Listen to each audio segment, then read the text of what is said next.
శ్రీ శ్రీ ఆచార్య ప్రబోధానంద యోగీశ్వర్ల వారికి నా నమస్కారములు. ఈరోజు జ్ఞాన చర్చలో భాగంగా ముస్లిం సోదరులకు ఇవ్వబడిన ఆయత్ 13వ సూర 4వ ఆయత్ మరియు 39వ సూర 42వ ఆయత్ మరియు క్రైస్తవ సోదరులకు ఇవ్వబడిన వాక్యములు. యోహాను సువార్త 6వ చాప్టర్ 26-27 వాక్యములు. ఈరోజు చర్చించడానికి ఇవ్వబడిన ఆయత్ 39వ సూర 42. అల్లాహే ఆత్మలను అంటే జీవాత్మలను మరణకాలమున వశపరుచుకునేవాడు. మరణించిన వారి ఆత్మలకు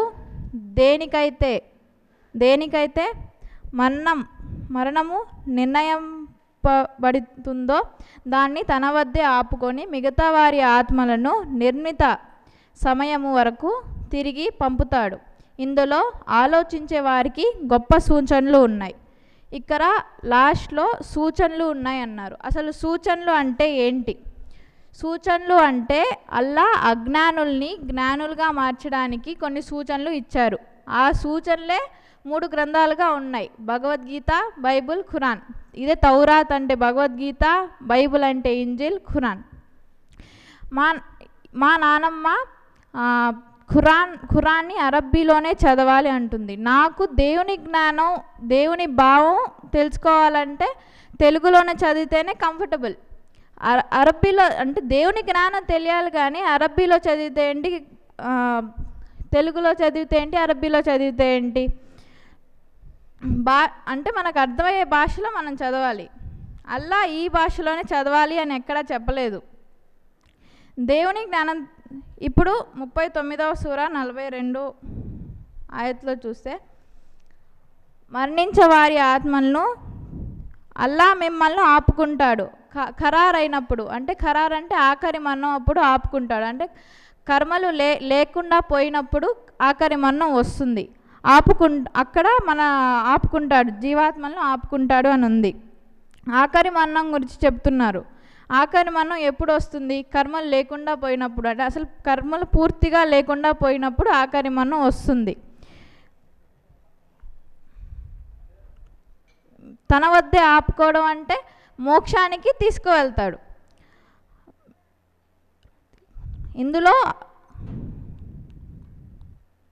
ఆత్మలను నిర్ణీత సమయం వరకు తిరిగి పంపుతాడు. అంటే ఇక్కడ కర్మలు ఉన్న ప్రారంధ కర్మ నిర్ణయించి వేరే జన్మకి పంపిస్తున్నారు.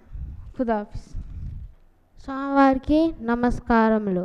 Myself Sheikh Chavis, studying 8th class in Sri Vidyalayam. I am part of Huda Islamic Spiritual Society. Now, in a school, when a student is naughty, the teachers gives them a warning. Now, if a student does something wrong, teachers will give them advice. Just like this, Allah also gives us warnings and advices, not like don't do sin like those. But instead, Allah is trying to tell Gnanam. The point of view which Allah is telling the Gnanam, we have to understand the same point of view. Like, for example, the word sea. One may understand it as the water sea, and another may understand it as the ice sea. But we have to understand the point of view of the word. Somewhat like this said in Surah 2 ayat 97. Whoever is an enemy to Jibril should know that he revealed his Quran to your heart by Allah's leave. Now, whoever don't believe in Jibril words, in fact don't believe in Allah's word according to this ayat. Now, here is one spiritual question, that is, an animal has 1,000 eyes. It hunts in the jungle and protects us. Now, the answer is located in this Grandham. You can find null puzzles anywhere, but you cannot find spiritual puzzles. I actually like this kind of puzzles, and I hope you like it too. Khudafiz. అంతటా వ్యాపించి ఉన్న అల్లాహుకు నమస్కరిస్తూ తనకు తానుగా ఉద్భవించి ధర్మాలను స్వయంగా బోధించు భగవంతుని అయిన గురువుగారికి సాష్టాంగ నమస్కారాలు. ఈరోజు ఇచ్చిన మనకు వాక్యం సూచనలు హెచ్చరికలు. అంటే అల్లా సూచనలు విఘ్నులకు ఎన్నో సూచనలు ఉన్నాయి అని చెప్పబడింది ఖురాన్ గ్రంథంలో. విఘ్నులు అంటే జ్ఞానులు. జ్ఞానులు మాత్రమే సూచనలను గ్రహించుకుంటారు. కాబట్టి విఘ్నులకు ఎన్నో సూచనలు ఉన్నాయి అనేటువంటి వాక్యాలు మనకు చాలా ఉన్నాయి ఖురాన్ గ్రంథంలో. అలాంటి ఒక వాక్యం మనం తీసుకొని చూసినట్లయితే 39:42 సూరాలో అల్లాహుయే ఆత్మలను మరణకాలమున వశపరుచుకునేవాడు. మరణించిన వారి ఆత్మలకు దేనికైతే మరణం నిర్ణయించబడుతుందో దానిని తన వద్దే ఆపుకొని మిగతా వారి ఆత్మలను నిర్ణీత సమయం వరకు తిరిగి పంపుతాడు. ఇందులో ఆలోచించే వారికి గొప్ప సూచనలు ఉన్నాయి. సూచనలు అంటే బహువచనంగా అంటే ఎన్నో రకాల విశదీకరించుకొని చూస్తే కానీ జ్ఞానం అర్థం కాదు అనడానికి బ్రహ్మ విద్య అనేది దేవుడు చెప్పినటువంటి బోధ. ఈ దేవుడు చెప్పినటువంటి జ్ఞానం ఎన్నో రకాలుగా దానికి దగ్గర చేర్చడం కోసం ఎన్నో ఉపమానాలతో బోధించడం జరుగుతుంది. అప్పుడు చోద్యమగు జ్ఞానంబు గలుగు అని వేమన గారు చెప్పినట్లు జీవునికి ముక్తి చేరేటువంటి జ్ఞానం చోద్యముగా చాలా దగ్గరగా చిక్కే అవకాశం ఉంది. కాబట్టి దీని పరిశీలన, ఈ సూచనల యొక్క పరిపక్వత అన్నీ తెలిసిన వారు శ్రీ ఆచార్య ప్రబోధానంద యోగీసుల వారు రచించినటువంటి ఈ ఖురాన్ అంతిమ దైవ గ్రంథం వజ్రవాక్యములు గ్రంథం మనం తీసుకున్నట్లయితే అన్ని సూచనలకు మూలాధారంగా మనకు తెలియబడతాయి. ఇక్కడ హెచ్చరికలు సూచనల యొక్క వివరం మనకు తెలియబడుతుంది. అలా ఎలా హెచ్చరిస్తున్నాడు, ఎలా సూచనలు ఇస్తున్నారు అనేది మనకి అంతిమ దైవ గ్రంథం ఖురాన్ వజ్రవాక్యాల గ్రంథంలో మనం స్వామివారు రచించినటువంటి ఈ గ్రంథం చదివితే మనకి చాలా దగ్గరగా అర్థమవుతుంది ఆత్మజ్ఞానము. అలాగే ఇంకొకటి ఏమిటంటే స్వామివారు బోధించినటువంటి ఎన్నో ప్రసంగాలు ఉన్నాయి మనకి వీడియోస్. అందులో గ్రంథము బోధ ఈ వీడియో మనం విన్నట్లయితే ఆయన ఎలా మనకు వివరించి చెప్తున్నారు. ఈ గ్రంథము బోధ, ఈ బోధ అంటే ఏమిటి, గ్రంథం అంటే ఏమిటి, శక్తి అంటే ఏమిటి, గ్రంథం అంటే ఏమిటి, గ్రంథులు అంటే ఏమిటి అనే విషయం చాలా వివరంగా బోధించడం జరిగింది. అందరూ అది చూడండి వీడియోస్. గ్రంథము బోధ అనేటువంటి మీటింగ్ మనం తెలుసుకున్నట్లయితే చాలా దగ్గర సంబంధంగా జీవునికి బోధింపబడింది ఆ వీడియోలో స్వామివారి యొక్క మీటింగు. తర్వాత ఇందులో ఇప్పుడు 39:42 సూరాన్ని మనం చూసినట్లయితే మరణము నిర్ణయించబడుతుందో దానిని తన వద్దే ఆపుకొని మిగతా వారి ఆత్మలను నిర్ణీత సమయం వరకు తిరిగి పంపుతాడు. ఆపుకునేవాడు, పంపేవాడు ఆపుకునేవాడు పంపేవాడు ఇద్దరు ఒకరే. ఆయన అధీనంలో పంపించబడేవాడు, ఆపితే ఆగేవాడు ఒకడున్నాడు, వాడు జీవుడు. అదే విషయం ఖురాన్ గ్రంథంలో తోలేవాడు, తోలేబడేవాడు, సాక్ష్యం ఇచ్చేవాడు అన్నట్లు ఇక్కడ కూడా ఆపుకునేవాడు, తర్వాత జన్మలకు పంపేవాడు ఒకడున్నాడు. ఆ ఒక్కడే ఆత్మ, ఆయనే రెండవ అల్లా. ఇదే విషయం భగవద్గీతలో కూడా క్షరుడు, అక్షరుడు, పురుషోత్తముడు అని 3 ఆత్మల గురించి బోధించడమైనది. ఇంకా భగవద్గీత నుంచి మనం వచ్చినట్లయితే ఈ సూచన చాలా సులభంగా అర్థమవుతుంది మనకి. కాబట్టి మనకు ప్రథమ దైవ గ్రంథం, ద్వితీయ దైవ గ్రంథమైన బైబిల్ గ్రంథం, 3 గ్రంథాలను మనం తీసుకున్నట్లయితే, మన జీవితంలో మనం చదువుకున్నట్లయితే ఈ అల్లా చెప్పిన సూచనలు ఖురాన్లోటివి సులభంగా అర్థమవుతాయి. ఎందుకంటే భగవద్గీత, బైబిల్ చదివినప్పుడు ఒక జ్ఞానిగా తయారవుతారు ఏ జీవుడైనా కానీ. అప్పుడు అల్లా మార్గంలో మనం ప్రవేశించిన వాళ్ళమవుతాం. ఎందుకంటే దానికి ఉపమానంగా భగవద్గీత, బైబిల్ ముందు వచ్చిన గ్రంథాలను ధృవీకరిస్తుంది ఈ ఖురాన్.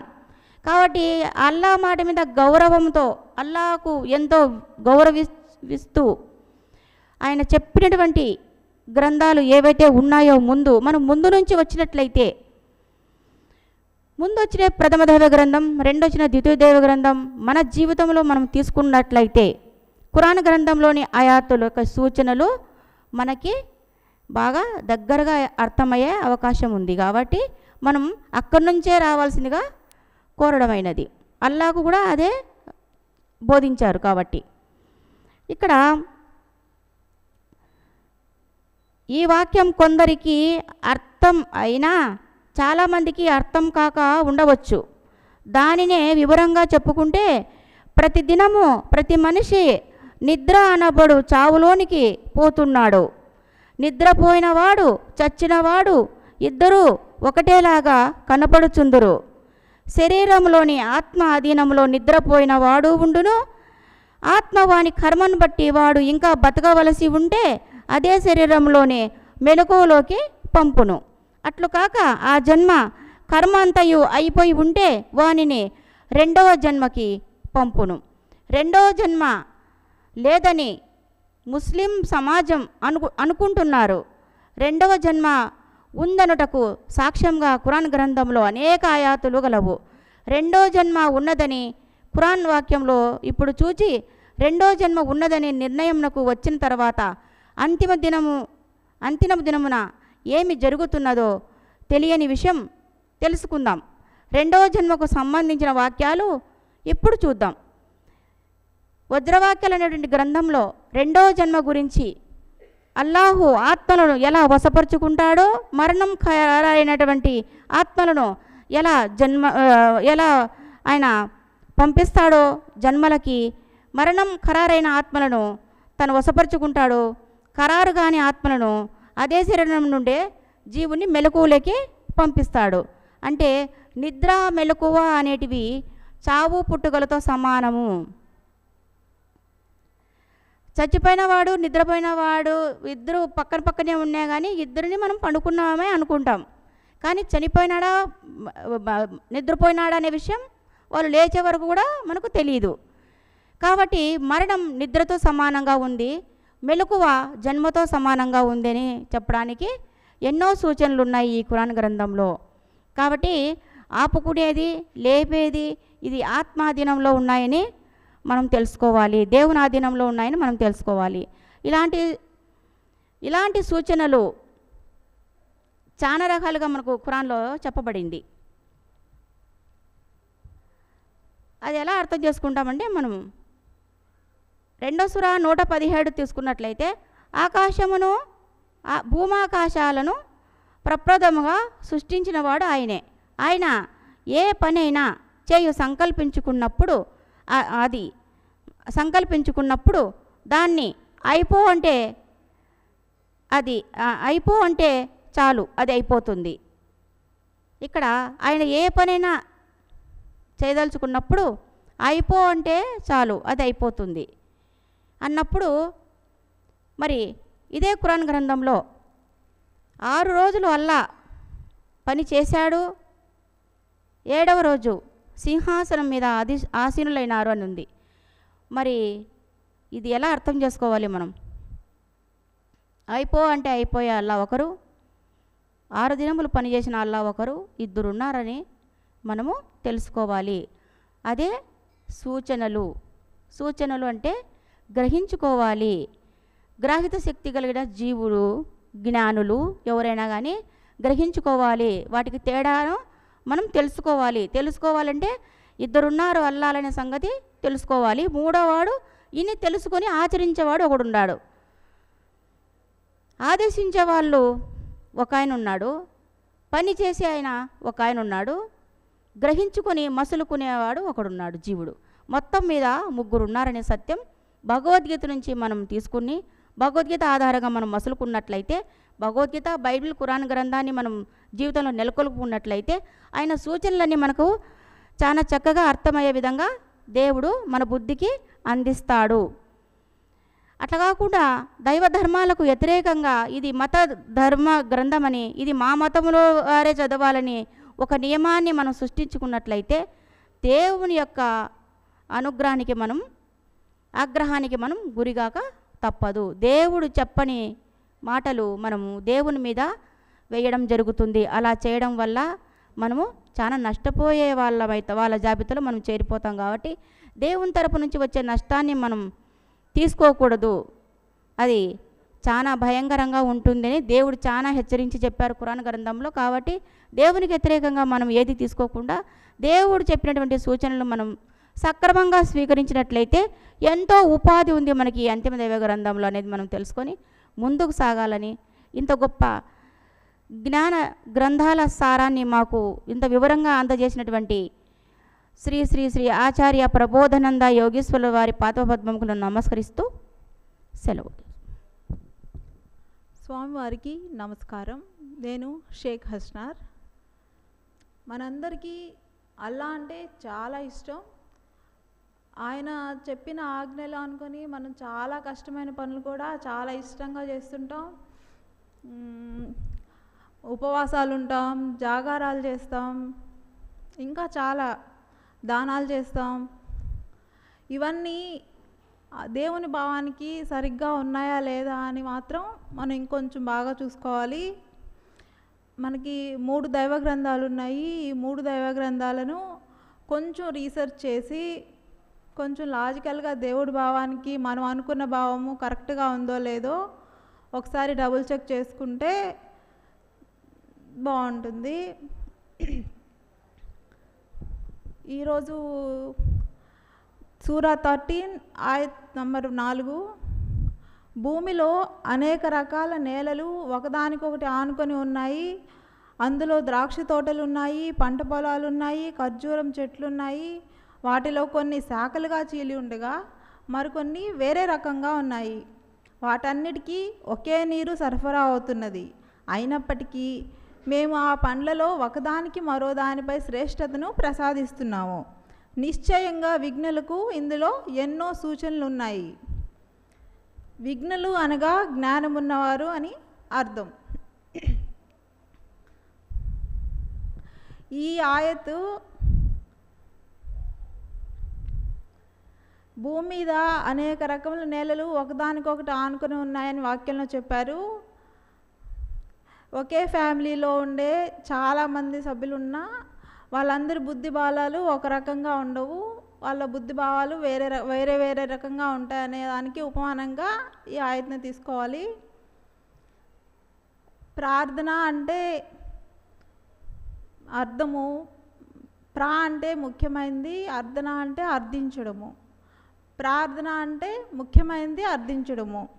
మనకు అన్నిటికంటే ముఖ్యమైనది దేవుని జ్ఞానము. దీన్ని అర్థించాలి. ప్రార్థనలో దేవుని జ్ఞానం అర్థం చేసుకోవడానికి బుద్ధి బలాన్ని ఇవ్వమని కోరుకోవాలి. నమస్కారం. ముందుగా ఈ పౌర్ణమి సందర్భముగా అందరికీ మా యొక్క నమస్కారములు. అదేవిధంగా ఆధ్యాత్మిక సామ్రాజ్య చక్రవర్తి శ్రీ శ్రీ శ్రీ ఆచార్య ప్రబోధానంద యోగేశ్వరుల వారి పాదములకు నమస్కరించుకుంటూ ఈరోజు ముస్లింలకు ఇచ్చినటువంటి ఆయతులు ముందుగా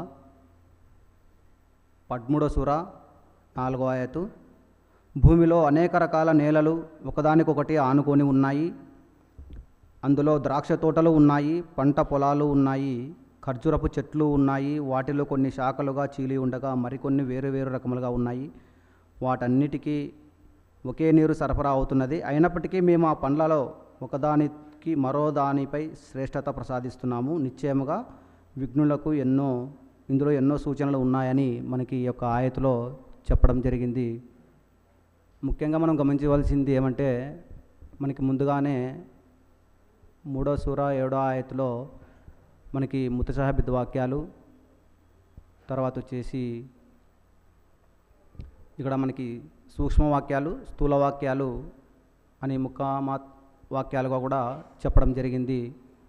అంటే మనం గమనించుకోవాల్సింది, ఈ వాక్యము స్థూలమైనది కాదు, సూక్ష్మమైనదిగా ఉన్నదని, మరీ కూడా బుద్ధి జ్ఞానం శ్రద్ధ గలవారు మాత్రమే ఈ యొక్క ఆయతులను గ్రహించుకోగలరని చెప్పడం జరిగింది.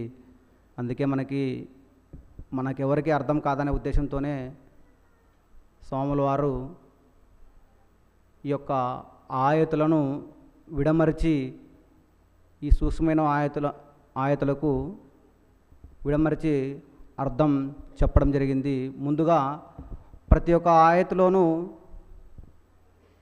కొద్దిగా అర్థం కాని వివరాన్ని చెప్పడం జరిగింది. ఎందుకంటే ఇక్కడ నిశ్చయంగా విఘ్నులకు ఇందులో ఎన్నో సూచనలు ఉన్నాయని చెప్పడం జరిగింది. అంటే ఇక్కడ మనం పొరపాటుగా తీసుకునే విధంగా ఈ యొక్క ఆయతు ఉందని కింద చెప్పడం జరిగింది. విఘ్నులు అంటే ఎవరు గ్రహించగలరు అంటే జ్ఞానులు మాత్రమే గ్రహించగలరు అని ఇక్కడ చెప్పడం జరుగుతుంది. అంటే చెప్పేవారందరూ మేము జ్ఞానులు కాదా అనే భావం వాళ్ళలో ఉండొచ్చు. కానీ ఈ యొక్క ఆయతు మనకి సూక్ష్మమైనదిగా గ్రహించినప్పుడే, అంటే మనకి లోపలగా తీసుకున్నప్పుడే, శరీరం లోపలికి తీసుకున్నప్పుడే నువ్వు జ్ఞానిగా కూడా అని మనకి స్వామివారు తెలియపరచడం జరిగింది. అందుకే మనకి ఒక పద్యం కూడా చెప్పడం జరిగింది.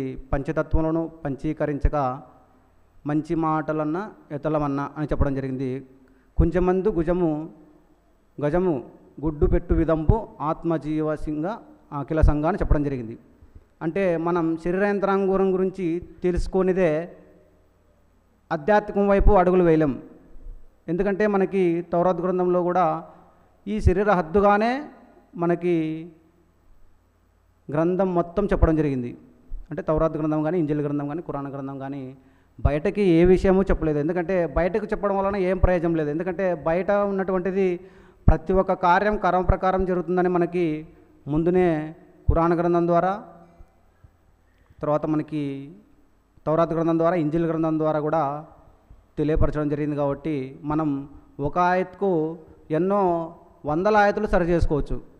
అంటే కర్మకు సంబంధించిన ఆయత వచ్చినప్పుడు మనకి 6136 ఆయతులు ఉంటే, ఒకే కర్మకు సంబంధించిన ఆయతకి కొన్ని వందల ఆయతులు కూడా సరి చేసుకొని పోల్చుకోవచ్చు. కానీ వేరువేరుగా చేసుకుంటే ముందుగా చెప్పినట్టు ఆయతులకు భావం వేరే విధానం ఏర్పడుతుంది, మనం చదువుకున్న ఆయతులకు భావం వేరే విధంగా ఉంటుంది.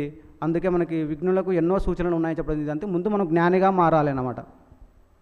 మనం జ్ఞానిగా అంటే ఇక్కడ మూఢాత్మల విషయం కానీ, శరీర హద్దు గురించి కానీ ఎప్పుడైతే మనం తెలుసుకుంటామో అప్పుడు జ్ఞానిగా మనము ముందుకు ఒక అడుగు వేసినట్లు ఉంటుంది.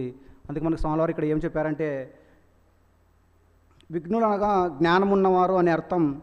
జ్ఞానంలో 2 రకముల జ్ఞానములు కలవు. ఒకటి ప్రపంచ జ్ఞానము, రెండవది పరమాత్మ జ్ఞానము అని చెప్పడం జరిగింది. అదేవిధంగా ఇక్కడ ప్రపంచ సంబంధమైన వృక్షములు వాటి ఫలములు అని చెప్పారు.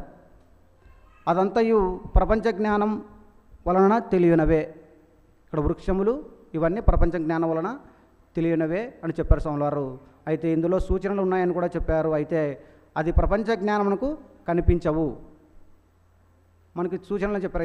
ఎన్నో సూచనలు ఉన్నాయి, విఘ్నులు మాత్రమే తెలుసుకోవాలని చెప్పారు కదా. ఈ సూచనలు మాత్రం మనకి ఇక్కడ ప్రపంచ జ్ఞానం వలన తెలియబడదని ఇక్కడ సమాలో చెప్పారు మనకి. అందులో సూచనలు తెలియటకు పరమాత్మ జ్ఞానం అవసరము. మనకు ఈ యొక్క సూచనలు తెలుసుకోవడానికి పరమాత్మ జ్ఞానం ఎంతో అవసరమని ఇక్కడ చెప్పడం జరుగుతుంది. ప్రపంచ జ్ఞానమును పక్కన పెట్టి పరమాత్మ జ్ఞానం ప్రకారం వాక్యంలో చెప్పినది చెప్పినట్లు కాకుండా మరొక అర్థంతో చూస్తే భూమి మీద అనేక రకములు నేలలు ఒకదానికొకటి ఆనుకొని ఉన్నాయని చెప్పడం జరిగింది. ప్రపంచపరంగా చూసుకుంటే అని వాక్యంలో చెప్పారు. ఇప్పుడు ఈ వాక్యమునకు నాలోని ఆత్మదేవుడు ఈ విధముగా భావన అందిస్తున్నాడని కూడా మనకి ఈ యొక్క గ్రంథం ద్వారా స్వాముల వారు తెలియపరిచారన్నమాట. ఇప్పుడు ఈ వాక్యమునకు నాలోని ఆత్మదేవుడు ఈ విధముగా భావన అందించుచున్నాడు, కావున వాటిని నేను చెప్పుచున్నాను. భూమి మీద అనేక రకముల నేలలు ఉన్నట్లు భూమి మీద అనేక రకముల మనుషులు ఉన్నారు. అంటే ఇక్కడ మనము అనేక రకముల నేలలు ఒకదానికొకటి ఆనుకొని ఉన్నాయని చెప్పడం, దాంట్లో మనము శరీరం లోపల ఆధ్యాత్మిక పరంగా తీసుకుంటే అనేక మనుషులు ఉన్నారని చెప్పడం జరిగింది. అనేక రకములైన నేలలు ఒకదానికొకటి ఆనుకొని ఉన్నాయి అని అన్నారు కదా, ఆ మాట వాస్తవమే అని చెప్పవచ్చును. ఒక కుటుంబంను పరిశీలించి చూస్తే అనేక రకముల నేలలు ఒకదాని ప్రక్కన మరొకటి ప్రక్కనే ఉన్నట్లు ఒకే కుటుంబంలో ప్రక్కనే అనేక మంది తల్లిదండ్రులుగా, అన్నదమ్ములుగా, అత్తాకోడలుగా, భార్యాభర్తలుగా అనేక విధములుగా దగ్గర సంబంధం కలవారై అనేక మంది ఉన్నారు. అంటే పక్కనే ఎన్నో నేలలు, కాలువలు అని మనకి సమాధానం చెప్పినట్లు ఖురాన్ గ్రంథంలో ఈ యొక్క ఆయతులో తల్లిదండ్రులు, కుమార్తెలు, వాటికి సంబంధించిన వాళ్ళు పక్కనే ఉన్నారని మనకు ఇక్కడ విడమర్చి చెప్పడం జరిగింది. అనేక మంది ఒకే ఇంటిలో ఉన్న వారిలో బుద్ధులు అనేక రకంగా ఉన్నాయి. మనకి బుద్ధులు కూడా ఒక్కొక్కరికి ఒక్కొక్క రకంగా ఉంటుంది.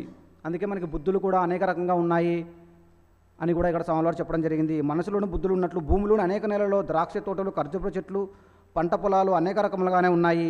అనేక బుద్ధులు ఉన్నట్లు అనేక రకములైన చెట్లు, తీగలు, వృక్షములు గలవు.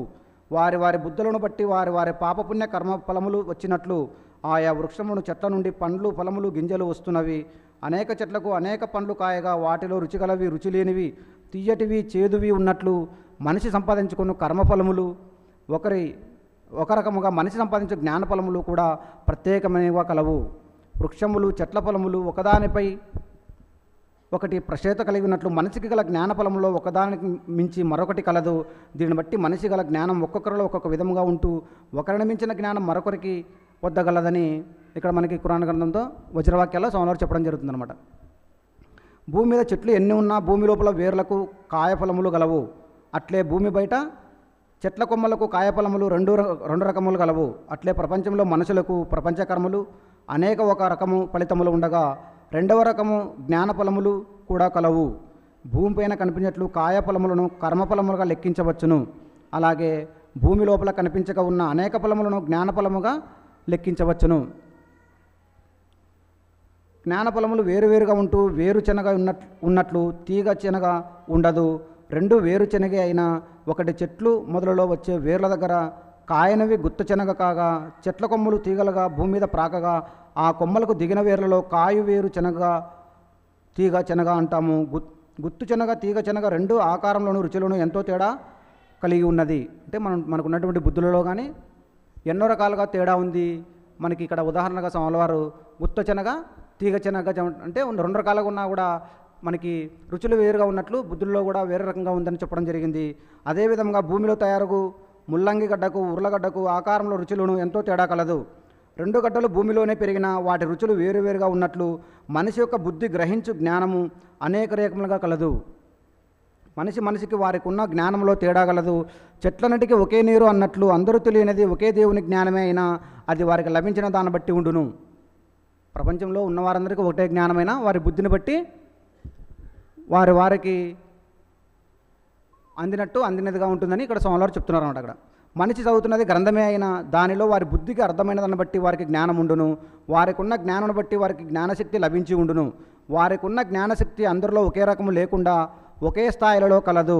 వారికి ఉన్న జ్ఞానశక్తి స్థాయిని బట్టి వారి కర్మలు కాలిపోవచ్చుండును. వారి కర్మలను కాల్చటకు సరిపోవు జ్ఞానశక్తి జ్ఞానాగ్ని కలవారు కొందరుండగా ఇతరుల కర్మలను కూడా కాల్చగల స్తోమత ఉన్నవారు కూడా కొందరు కలరు అని చెప్పడం జరుగుతుంది. అంటే ఇక్కడ మనము ఈ యొక్క ఆయతుల్ని విఘ్నులుగా అన్నారు కదా, అట్లా జ్ఞానులుగా మనం అర్థం చేసుకొని తీసుకుంటే మనకున్నటువంటి జ్ఞానశక్తి ద్వారా ఇంకొకరి కర్మలను కూడా కాల్చొచ్చని మనకి ఇక్కడ సోమవారు తెలియపరుస్తున్నారు అన్నమాట ఈ ఆయతను బట్టి. అదేవిధంగా మనకి ఇంకో సూర 39:42 ఆయతలో కూడా అల్లాహుయే ఆత్మలను మరణకాలమున వశపరచుకునేవాడు. మరణించిన వారి ఆత్మలకు దేనికైతే మరణం నిర్ణయించబడుతుందో దానిని తన వద్దే ఆపుకొని మిగతా వారి ఆత్మలను నిర్ణీత సమయం వరకు తిరిగి పంపుతాడు. ఇందులో ఆలోచించే వారికి గొప్ప సూచనలు ఉన్నాయని మనకి ఇక్కడ ఈ ఆయతలో చెప్పడం జరిగింది. ఇక్కడ అల్లాహుయే ఆత్మలను ఇక్కడ ఆత్మలు అంటే జీవాత్మలను మరణకాలం వరకు వశపరచుకునేవాడు.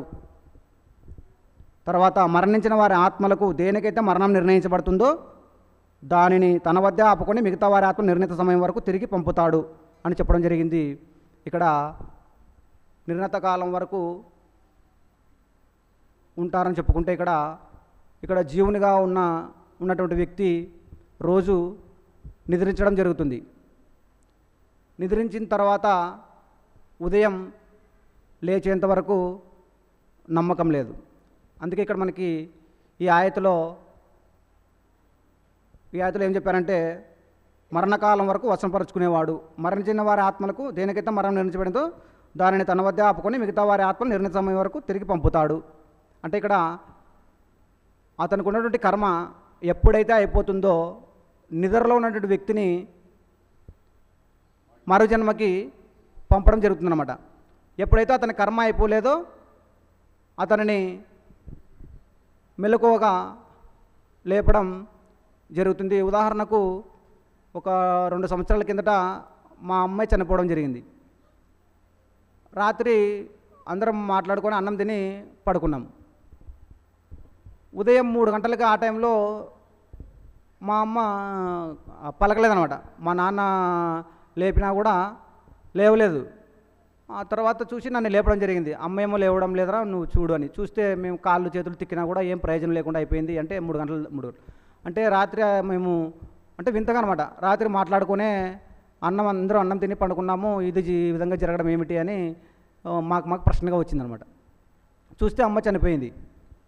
ఆ విధంగా మనకి ఈ గ్రంథంలో ఈ 39:42 ఆయతులో మనకి అల్లాహు కర్మ ప్రకారం మనకి ఏదైతే నిర్ణయించబడిందో ఆ నిర్ణయాన్ని బట్టి ఇక్కడ జన్మకు కానీ లేదంటే ఉదయం లేపుటకు కానీ మనకి ఇక్కడ అవకాశం ఉందన్నమాట. అందుకే మనకి స్వాములవారు ఒక గ్రంథంలో రాత్రి పగల గురించి కూడా చెప్పడం జరిగింది. రాత్రి అంటే రా అంటే నాశనం అని, 3 అంటే 3 అంటే ఈ 3 లేకుండా ఉంటుంది. 3 ఏదంటే మనకి ఆశ, కోపము, అసూయ. అంటే ఈ 3 లేకుంటే రాత్రి. మనకి పగలుగా నిర్ణయించబడడం జరిగింది. పగలు అంటే పగ అంటే పగతో మరి పొద్దున్నే లేస్తున్నాం మనకు. మళ్ళీ ఈ 3 పని చేస్తున్నాయి మనకి. ఈ 3 లేకుండా పోయినప్పుడే మనకి రాత్రి. మనం ఏం తెలియదు మనకి. ఎవరు ఆలయంలో ఉన్నాం? దేవుని యొక్క ఆలయంలో ఉన్నాం. మరి పొద్దున్న లేస్తే మళ్ళీ ఈ 3 స్టార్ట్ అవుతున్నాయి మనకి. అంటే రాత్రి అయితే లేకుండా చేసుకుంటాం, పొద్దున పగతో మరి ఈ 3 స్టార్ట్ చేసుకుంటున్నాం. మేము కొద్దిగా మాత్రమే చెప్పినాం. మళ్ళీ గ్రంథాల ద్వారా కూడా చాలా యొక్క ప్రత్యేకత ఉంది. రాత్రి పగలు అనేటువంటి సారాంశానికి మరి ఈ యొక్క విషయాలన్నీ గ్రహించుకొని ఈ యొక్క స్వాములవారు ఇచ్చినటువంటి గ్రంథాల ద్వారా ప్రతి ఒక్క విషయాన్ని గ్రహించగలిగి ఉంటారని కోరుకుంటూ ఈ అవకాశం ఇచ్చినటువంటి స్వాములవారికి ప్రత్యేక నమస్కారాలు తెలియజేసుకుంటున్నాం. నా పేరు Hasina Sheikh, Huda Islamic spiritual society మెంబర్ని. నీ తెలివి, నీ డబ్బు, నీ శక్తిని పూర్తిగా దేవుడి కోసమే ఉపయోగించు, దేవుడి కోసమే బతుకు అని తెలియజేసిన శ్రీ శ్రీ శ్రీ ఆచార్య ప్రబోధానంద యోగేశ్వరుల వారి పాద పద్మములకు నమస్కారములు తెలియజేస్తున్నాను. మనకున్న డబ్బుని ఎలా ఉపయోగించాలో తెలుసు, చెప్తుంటారు. మేము సంపాదించిన డబ్బులో మేము జకాత్ రూపంలో మేము ఇస్తున్నాము. శక్తిని కూడా అంటే వారి విధంగా ఉపవాసాలు ఉండడము, అల్లా చెప్పిన సూచనలు అనుకుంటున్నారు. ఉపవాసాలు ఉండడము, హజ్ యాత్ర చేయడము, 5 పూట్ల విధిగా నమాజ్ చేయడం, వాటికంత శక్తి కావాలి కదా, శరీర శక్తి అనేది కావాలి. కాబట్టి మేము శక్తిని, మాకు ప్రసాదించిన సంపదని దేవునికి జకాత్ రూపంలో మేము ఇస్తున్నాము అని అంటున్నారు. మరి తెలివిని ఏ విధంగా దేవుడి కోసం మీరు ఉపయోగిస్తున్నారు చెప్పగలుగుతామా? ప్రపంచపరంగా అయితే మీరు సంపాదించిన డబ్బు ఒక్క రూపాయి కూడా నష్టపోకుండా మరి అది ఒక 100 రూపాయలు అయ్యేటట్టు లాభం తెచ్చుకోవడానికి శత విధాలుగా ఒకరి చేతిలో మోసపోకుండా నిరంతరం ఆలోచిస్తూ తెలివిని బాగా ఉపయోగిస్తుంటారు. మరి అంత ఉపయోగిస్తూ అంత తెలివిగా ఉన్నప్పుడు అసలైన దేవుని మార్గంలో దేవుని చెప్పిన విషయాలను డైరెక్ట్గా మన గ్రంథం ద్వారా తెలుస్తుంటే పెద్దలు చెప్పిన విషయాలను విని ఎలా మోసపోతున్నారు? గ్రంథంలో చెప్పినట్టుగా చెప్తే మాకు చదువు రాదు, మాకు సమయం లేదు, మేము యూట్యూబ్లో ఆన్ చేసుకొని మాకు కావాల్సిన టాపిక్ అని నొక్కేస్తే వచ్చేస్తుంది, పనులు చేసుకుంటా వినొచ్చు అని అనుకోవచ్చు. మాకు అంత విఘ్నత లేదు, వాళ్ళు దాని మీదే రీసెర్చ్ చేస్తారు స్కాలర్సు అని చెప్పేసి. మీ దగ్గర గ్రంథం ఉంది, వాళ్ళు చెప్పేది నిజమా అబద్ధమా అనేది చూసుకోవాలి కదా. ఎందుకు చూసుకోలేకపోతున్నారంటే మీరు గ్రంథం చదివితే, మీకు తెలిసిన భాషలో చదివితే వాళ్ళు చెప్పేది ఏంటో తెలుస్తుంది. పెద్దల చేతిలో మోసపోకుండా మీ తెలివిని ఉపయోగించవచ్చు. అంటే ఉదాహరణకి సూరా 2 ఆయత్ 97లో ఓ ప్రవక్త వారికి చెప్పు, అల్లానే డైరెక్ట్గా ఓ ప్రవక్త వారికి చెప్పు, జిబ్రాయిల్కు శత్రువు అయిన ప్రతివాడు అల్లాతో శత్రుత్వాన్ని కొని తెచ్చుకున్నవాడు. జిబ్రాయిల్ అంటే ఎవరు? ఖురాన్ ఎలా అవతరించింది? అసలు ఏంటి? మొహమ్మద్ ప్రవక్తగా అంటే అంటుంటాం మనం. మొహమ్మద్ ప్రవక్త గారికి చెప్పింది జిబ్రాయిల్ వారు అల్లా వాణిని మనకిచ్చారు. చాలామందికి జిబ్రాయిల్ అంటే ఎవరో తెలియదు. నాకు మొహమ్మద్ ప్రవక్త పేరు చెప్పంగానే 2 సార్లు చెప్పుకుంటే మాకు పుణ్యం వస్తుందని మాకు నేర్పించారు. ఎక్కడ విన్నా కూడా మొహమ్మద్ ప్రవక్త నబీ అనగానే మేము 2 సార్లు చెప్పుకోవాలి మనసులో. అంటే మాకు అంతవరకే తెలుసు. జిబ్రాయిల్ అనేది నేనైతే చిన్నప్పటి నుంచి వినలేదు అసలు. చాలామంది వరకు తెలియదు. ఏదో పెద్ద పెద్ద స్కాలర్స్కి ఖురాన్ అవతరణ గురించి అంతా తెలుసు, కానీ మతం షరియత్ చట్టాలు వాళ్ళు చెప్పిన వినాలా అంతే, అంతకుమించి నాలెడ్జ్ అయితే లేదు. ఎందుకంటే గ్రంథం చదవలేదు కాబట్టి, తెలిసిన భాషలో మా గ్రంథం లేదు కాబట్టి. చెప్పేవాళ్ళు కూడా అవే తిప్పుకుంటూ మతాన్ని పెంచుకున్నారే కానీ దేవుని జ్ఞానాన్ని అయితే ఎక్కడ స్ప్రెడ్ చేయలేదు. జిబ్రాయిల్కు శత్రువు అయిన ప్రతివాడు అల్లాతో శత్రుత్వాన్ని కొని తెచ్చుకున్నవాడని యథార్థాన్ని గ్రహించాలి. ఎందుకంటే అల్లా సూచన పైనే ఆయన మీ హృదయంపై ఈ సందేశాన్ని అంటే ఖురాన్ని అల్లా చెప్తేనే, అల్లా సూచనతోనే, ఆయన పర్మిషన్ ఇస్తేనే జిబ్రాయిలు మొహమ్మద్ ప్రవక్త గారికి పై అవతరింపజేశారు. ఇది తనకు పూర్వం వచ్చిన గ్రంథాలను ధృవీకరిస్తుంది. అంటే ఖురాను అల్లా సూచన పైనే జిబ్రాయిల్ మీకు చెప్పారు మొహమ్మద్ ప్రవక్తకి అని లాస్ట్లో ముందు వచ్చిన గ్రంథాలను ధృవీకరిస్తుందని ఎంత క్లియర్గా చెప్పేశారు. సూచన, ఇది అల్లా సూచన. మీరు ఇది కానీ వినకపోతే మీరు అల్లాకు శత్రువు అయినట్లే.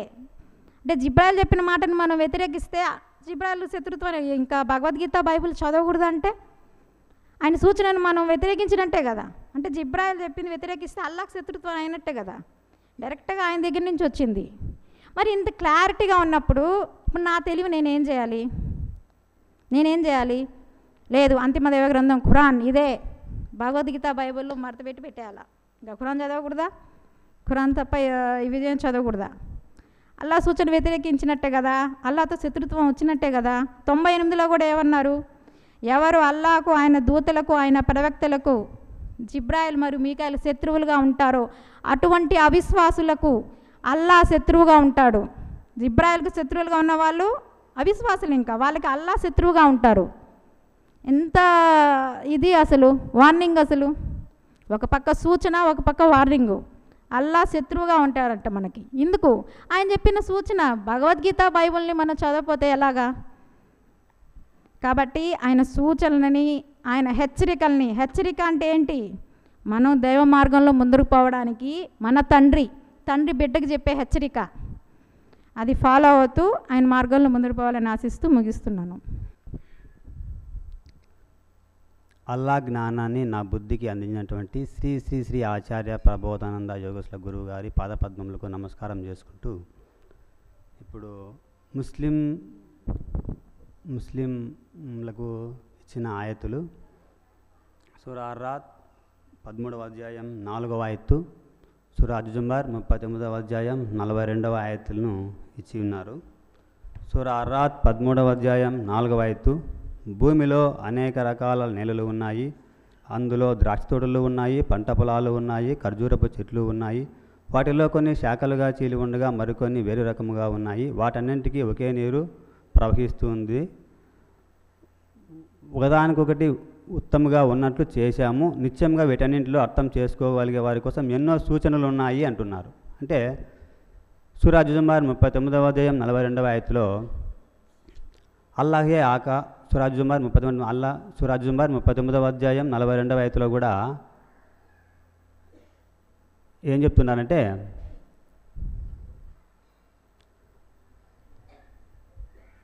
ఇక్కడ కూడా కొన్ని సూచనలు ఉన్నాయని ఆయత్తు చెప్తా ఉంది. అంటే జ్ఞానులు కానీ అజ్ఞానులు కానీ అందరికీ జ్ఞానంలో ఎన్నో సూచనలు ఉన్నాయని చెప్తున్నాయి. అంటే అల్లా జ్ఞానము అల్లాకే తెలుసు. అంటే అల్లా జ్ఞానం అల్లాకే తెలుసు అన్నప్పుడు మనకెవరికి తెలియనప్పుడు, అల్లా అంతటా వ్యాపించి ఉన్నప్పుడు అల్లా జ్ఞానము మనకు తెలియాలంటే ఏ విధంగా మనకు జ్ఞానం తెలపాలి? ఆయన ఒక రూపం తీసుకొచ్చి మనకు తెలపాలి. అంటే అల్లా జ్ఞానం అల్లాని తెలపాలంటే సూర ఆల్ ఇమ్రాన్ 3వ అధ్యాయం 7వ ఆయత్తులో కూడా ప్రవక్త నీపై ఈ గ్రంథాన్ని అవతరింపజేసిన వాడు ఆ దేవుడే. ఈ గ్రంథంలో 2 రకాల ఆయత్తులు ఉన్నాయి అన్న. అక్కడ కూడా ముఖమ్మత్, ఇవి గ్రంథాలకి మూలము పునాదుల వంటివి. 2 ముతషాబిహత్ అంటే సూక్ష్మవాక్యాలు. వక్ర మనస్కులు కలతలను రేపేందుకు ముతషాబిహత్ వెంటబడి వాటికి అర్థాలు తొడిగే ప్రయత్నం చేస్తారు. కానీ వాటి అసలు అర్థాన్ని అల్లా తప్ప మరెవ్వరూ ఎరుగరు. దీనికి భిన్నంగా పరిపక్వ జ్ఞానం గలవారు ఇలా అంటారు, వాటిని మేము విశ్వసించాము, ఇవన్నీ మా ప్రభు నుండి వచ్చినవే. యథార్థం ఏమిటంటే ఏ విషయం విఘ్నత గలవారి గుణపాఠం నేర్చుకుంటారు. అంటే ఇక్కడ అల్లా జ్ఞానము అల్లాకే తెలుసు. అంటే ఈ సూచనలు అన్నీ ఉన్నాయే, ఆ విధంగా చెప్పినప్పుడల్లా మనకు ఇది చదివినప్పుడు మాత్రమే మనకు బయటిగా కనబడుతుంది, కానీ దీంట్లో సూక్ష్మవాక్యము ఉంది అనేది అల్లా మనకు చెప్తే గాంగే మనకి తెలియదు. ఇంకొకటి, ఇవి ఒక ఖురాను, భగవద్గీత, బైబిలు అంటే ఈ ఒక్క మతానికి సంబంధించినవా అంటే ఒక ముస్లిం సమాజానికి సంబంధించిందా అంటే కాదు ఇది. అందుకే ఖురాన్లో కూడా అంటే ఈ ఆయత్తు చెప్పుకునే ముందు కంటే కొంచెం చెప్పుకుంటే మనకు అర్థమవుతుందని మనం చెప్పుకుంటున్నాము. ఖురాన్లో సూరా అనేసి 4వ అధ్యాయం 1వ ఆయత్తులో ఓ మానవులారా అని ఉంది. అంటే ఎక్కడ కూడా ప్రతి మనిషికి అనేదే చెప్పబడతా ఉంది. సూరా తక్వీర్ 81వ అధ్యాయం 27వ ఆయత్తులో ఈ ఖురాన్ సర్వలోకాల వారికి సంబంధించిన హితబోధ అని చెప్తా ఉంది. అంటే సర్వలోకాల వారికి సంబంధించిన హితబోధ అని చెప్తుంది ఇది ఖురాన్. సూరా అల్ ఫుర్ఖాన్ 25వ అధ్యాయం 1వ ఆయత్తు సమస్త లోకవాసులను హెచ్చరించేవానిగా ఉంటాను, తన దాసునిపై గిరిరని అవతరించిన అల్లా గొప్ప శుభకరుడు అని చెప్తాను. అంటే ఇక్కడ కూడా ప్రతి ఒక్కరికి సంబంధించినదని ఖురాన్ బాగా చెప్తా ఉంది. అదే విధముగా బైబిల్ కూడా మత్తయి సువార్త 28వ అధ్యాయం 19వ వచనం, మీరు వెళ్ళి సమస్త జనులను శిష్యులను చేయుడి, తండ్రి యొక్కయు కుమారుని యొక్కయు పరిశుద్ధాత్మ యొక్క అంటే ఇక్కడ కూడా సమస్త జనులను అంటున్నాడు. ఇక్కడ కూడా క్రిస్టియన్స్ని అట్లా ఏది అని చెప్పడంలే, సమస్త జనులను అంటున్నాడు. అదే విధముగా భగవద్గీతలో కూడా రాజవిద్య రాజగుహయోగం అనన్యా చింతయంతో మాం ఏ జనా పర్యుపాసతే తేషాం నిత్యాభియుక్తానం ఏ జనులైనా అనన్యా చింతయంతో మాం ఏ జనా పర్యుపాసతే తేషాం నిత్యాభియుక్తానం యోగక్షేమం వహామిహం. అంటే ఎవడైతే అన్న చింతన లేకుండా ఎల్లప్పుడూ నన్ను వహించున్నాడు వాడు నాతో కూడుకొని ఉన్నాడు, అట్టి వాని యోగం యొక్క క్షేమం నేను చూస్తున్నాను. అంటే ఎవడైతే అన్న చింతన లేకుండా వాడు ఎవడైనా కావచ్చు, ముస్లిం కావచ్చు, క్రిస్టియన్ కావచ్చు, హిందూ కావచ్చు, అంటే ఇది అందరికీ సంబంధించినటువంటి జ్ఞానం అని మనకి ఇక్కడ బాగా తెలుస్తూ ఉంది. కానీ అల్లా జ్ఞానం అల్లాకే తెలుసు, అల్లానే చెప్పల్లా. అంటే ఇక్కడ భగవద్గీత, బైబిలు, ఖురాను అంటే ఇక్కడ మనకు ఖురాన్లో ఓ గ్రంథవాహులారుగా మీరు తౌరాత్ను, ఇంజిల్ను మీ ప్రవోధను మీ వద్దకు పంపబడ్డాన్ని మీ జీవితంలో నెలకొల్పనంత వరకు మీరు ఏ ధర్మం పైన లేనట్లే అంటున్నాడు. అంటే ఇక్కడ ఖురాన్ మాత్రమే చెప్పలా, ఈ 3 మీరు తెలుసుకుంటేనే మీరు దేవుని దగ్గరికి పోయేదానికి అర్హులు, మోక్షానికి అర్హులు, అల్లా దగ్గరికి పోయేదానికి అర్హులు అని బాగా చెప్తా ఉన్నాడు. ఇక్కడ కూడా ఖురాన్ ఏం చెప్తుందంటే సూరా అల్ మాయిదా 5వ అధ్యాయం 48తో మేము మీ వైపుకు ఈ గ్రంథాన్ని సత్య సమేతంగా అవతరింపజేశాం. ఏదాన్ని? ఖురాన్ని సత్య సమేతంగా అవతరింప. ఇది తనకన్నా ముందు వచ్చిన గ్రంథాలను సత్యమని ధృవీకరించుచున్నది. ఇది తనకన్నా ఏది ఖురాను తనకన్నా ముందు వచ్చిన గ్రంథాలను సత్యమని ధృవీకరించును. నీ వద్దకు వచ్చిన సత్యమును వీడి వారి మనోవాంఛలను అనుసరించుకు. వాళ్ళు ఇష్టం వచ్చినట్లు చెప్తే వాళ్ళ మాటలు నువ్వు వినద్దు.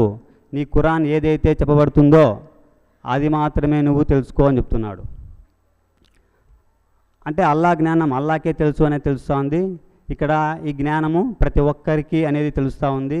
ప్రతి మనిషిలో కూడా జీవాత్మ, ఆత్మ, పరమాత్మ అనేది మనకు జీవుడు అనేవాడు ఒక చోట ఉండి అనుభవించేవాడు అని తెలుస్తూ ఉంది. ఆత్మ అనే మన శరీరాన్ని కదిలించేవాడు అని తెలుస్తూ ఉంది. పరమాత్మ సాక్షిభూతుడు అని తెలుస్తూ ఉంది. ఇక ఆయత్తులోకి పోదాము. సూర అర్రాత్ 13వ అధ్యాయం 4వ ఆయత్తు. భూమిలో అనేక రకాల నెలలు ఉన్నాయి, అందులో ద్రాక్ష తోటలు ఉన్నాయి, పంట పొలాలు ఉన్నాయి, ఖర్జూరపు చెట్లు ఉన్నాయి. వాటిలో కొన్ని శాఖలుగా చీలి ఉండగా మరికొన్ని వేరు రకముగా ఉన్నాయి. వాటన్నింటికీ ఒకే నీరు ప్రవహిస్తూ ఉంది.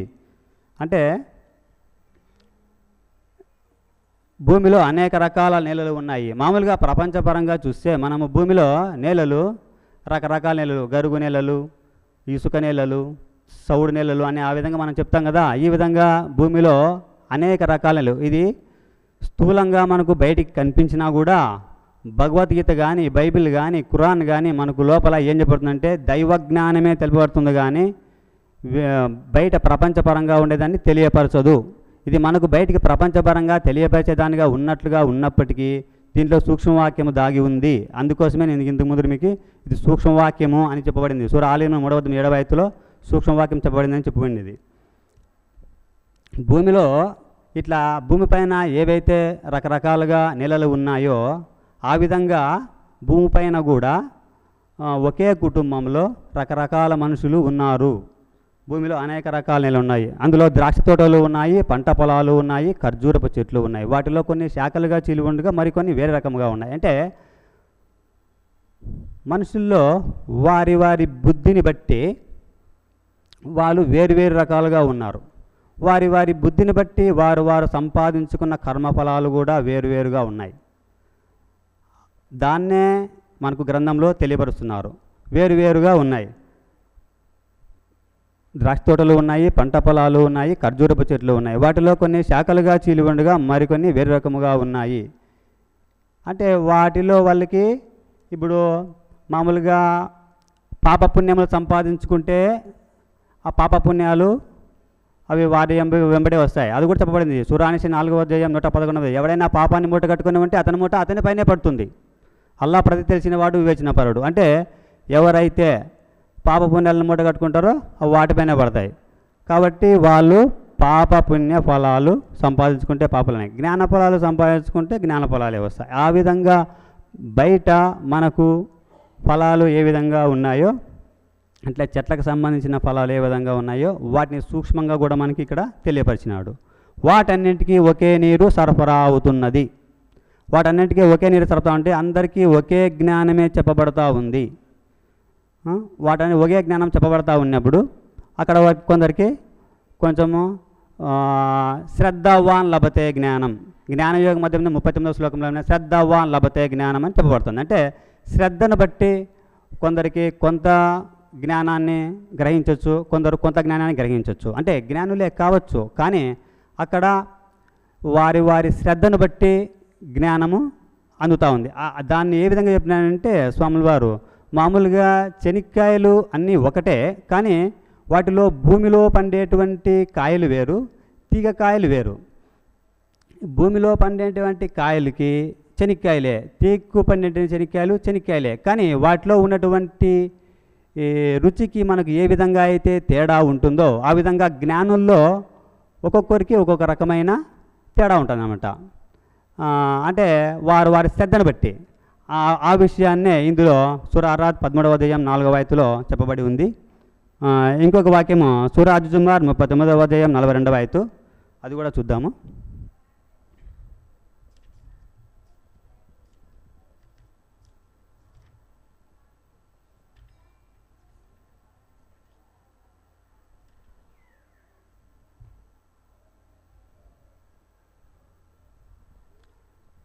సూరాజుజుంబార్ 39వ అధ్యాయం 42వ ఆయతు. అల్లాహే ఆత్మలను మరణకాలమన వశపరుచుకునేవాడు. మరణించిన వాని ఆత్మలకు దేనికైతే మరణము నిర్ణయించబడుతుందో దాన్ని తన వద్దే ఆపుకొని మిగతా వారి ఆత్మలను నిర్ణీత కాలం వరకు అవుతాడు. ఇందులో ఆలోచించే వారికి గొప్ప సూచనలు ఉన్నాయి అంటున్నాడు.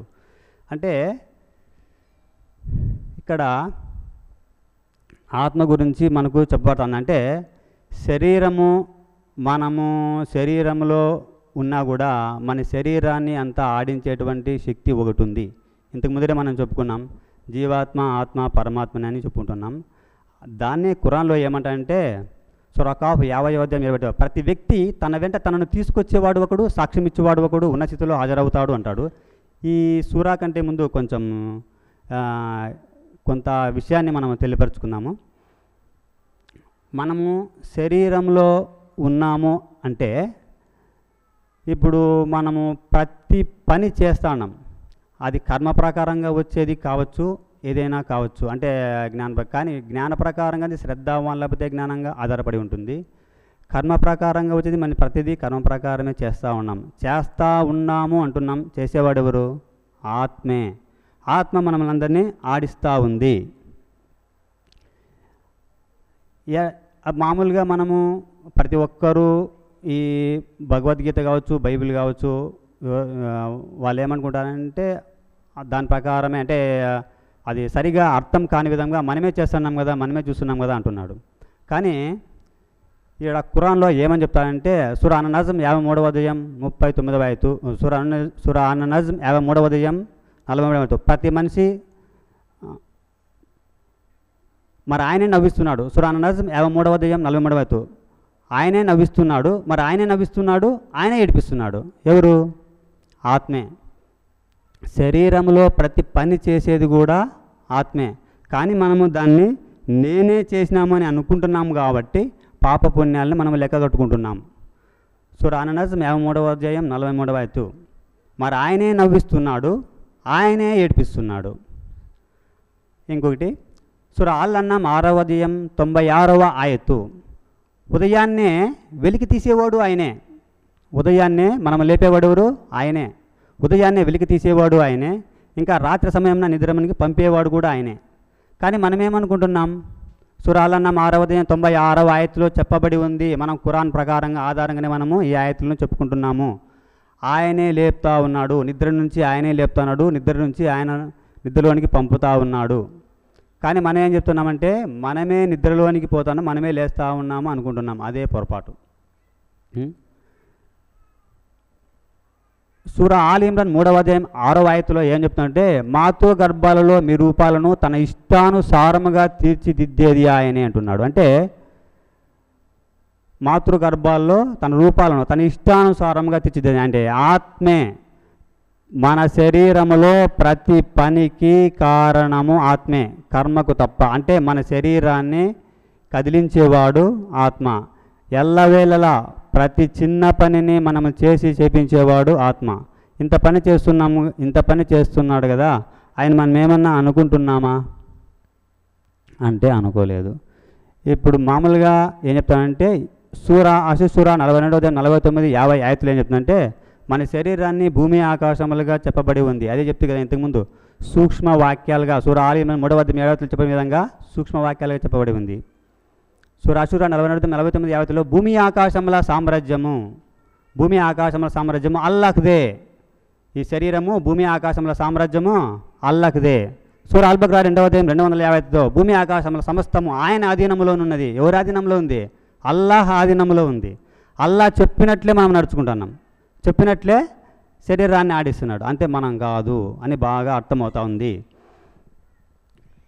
ఇంకా సూరా అజ్-జుమర్ 39వ అధ్యాయం 42వ ఆయతులో అల్లాహే ఆత్మలను మరణకాలమన్న వశపరుచుకునేవాడు. మరణించిన వాని ఆత్మలకు దేనికైతే మరణం నిర్ణయించబడుతుందో దాన్ని తన వద్ద ఆపుకొని మిగతా వారి ఆత్మలను నిర్ణీత కాలం వరకు పంపుతాడు. ఇందులో ఆలోచించే వారికి గొప్ప సూచనలున్నాయి అంటున్నాడు. అంటే ఇక్కడ అతనికి మరణము నిర్ణయించబడితే దాన్ని తన వద్ద ఆపుకొని మిగతా వారి ఆత్మలను నిర్ణీత కాలం వరకు పంపుతాడు. అంటే జనన మరణములను చెప్తా ఉన్నానంటే అంటే ఖచ్చితంగా ఈ మూడు అంటే ప్రతి ప్రాణి మృత్యువుని రుచి చూడాలి. సూరా ఆల్ ఇమ్రాన్ 3వ అధ్యాయం 185 ప్రతి ప్రాణి మృత్యువుని రుచి చూడవలసిందే. అంటే మరణము ఉంది, మళ్ళీ జననము ఉంది. కానీ జననం వరకు ఉంది అంటున్నారు, కానీ మళ్ళా జననం ఉంది, మళ్ళీ మరణం ఉంది, మళ్ళీ మరణం తర్వాత మళ్ళీ జననం లేదు అంటున్నారు ముస్లిం సమాజం. కానీ ఖురాన్లోనే చాలా ఆయతులు దాన్ని చెప్పబడినాయి. సూరా అల్ అరాఫ్ 7వ అధ్యాయం 29. మొదటిసారి అల్లాహ్ మిమ్మల్ని ఎలా పుట్టించాడో, మొదటిసారి అల్లాహ్ మిమ్మల్ని ఎలా పుట్టించాడో మళ్ళీసారి కూడా అల్లాహ్ పుట్టించబడతాడు. చూడండి, ఇక్కడ మనకు గ్రంథంలోనే మనకు ఆయతులు ఏ విధంగా చెప్తా ఉన్నాయో అంటే ధృవీకరిస్తూ ఉన్నాయి.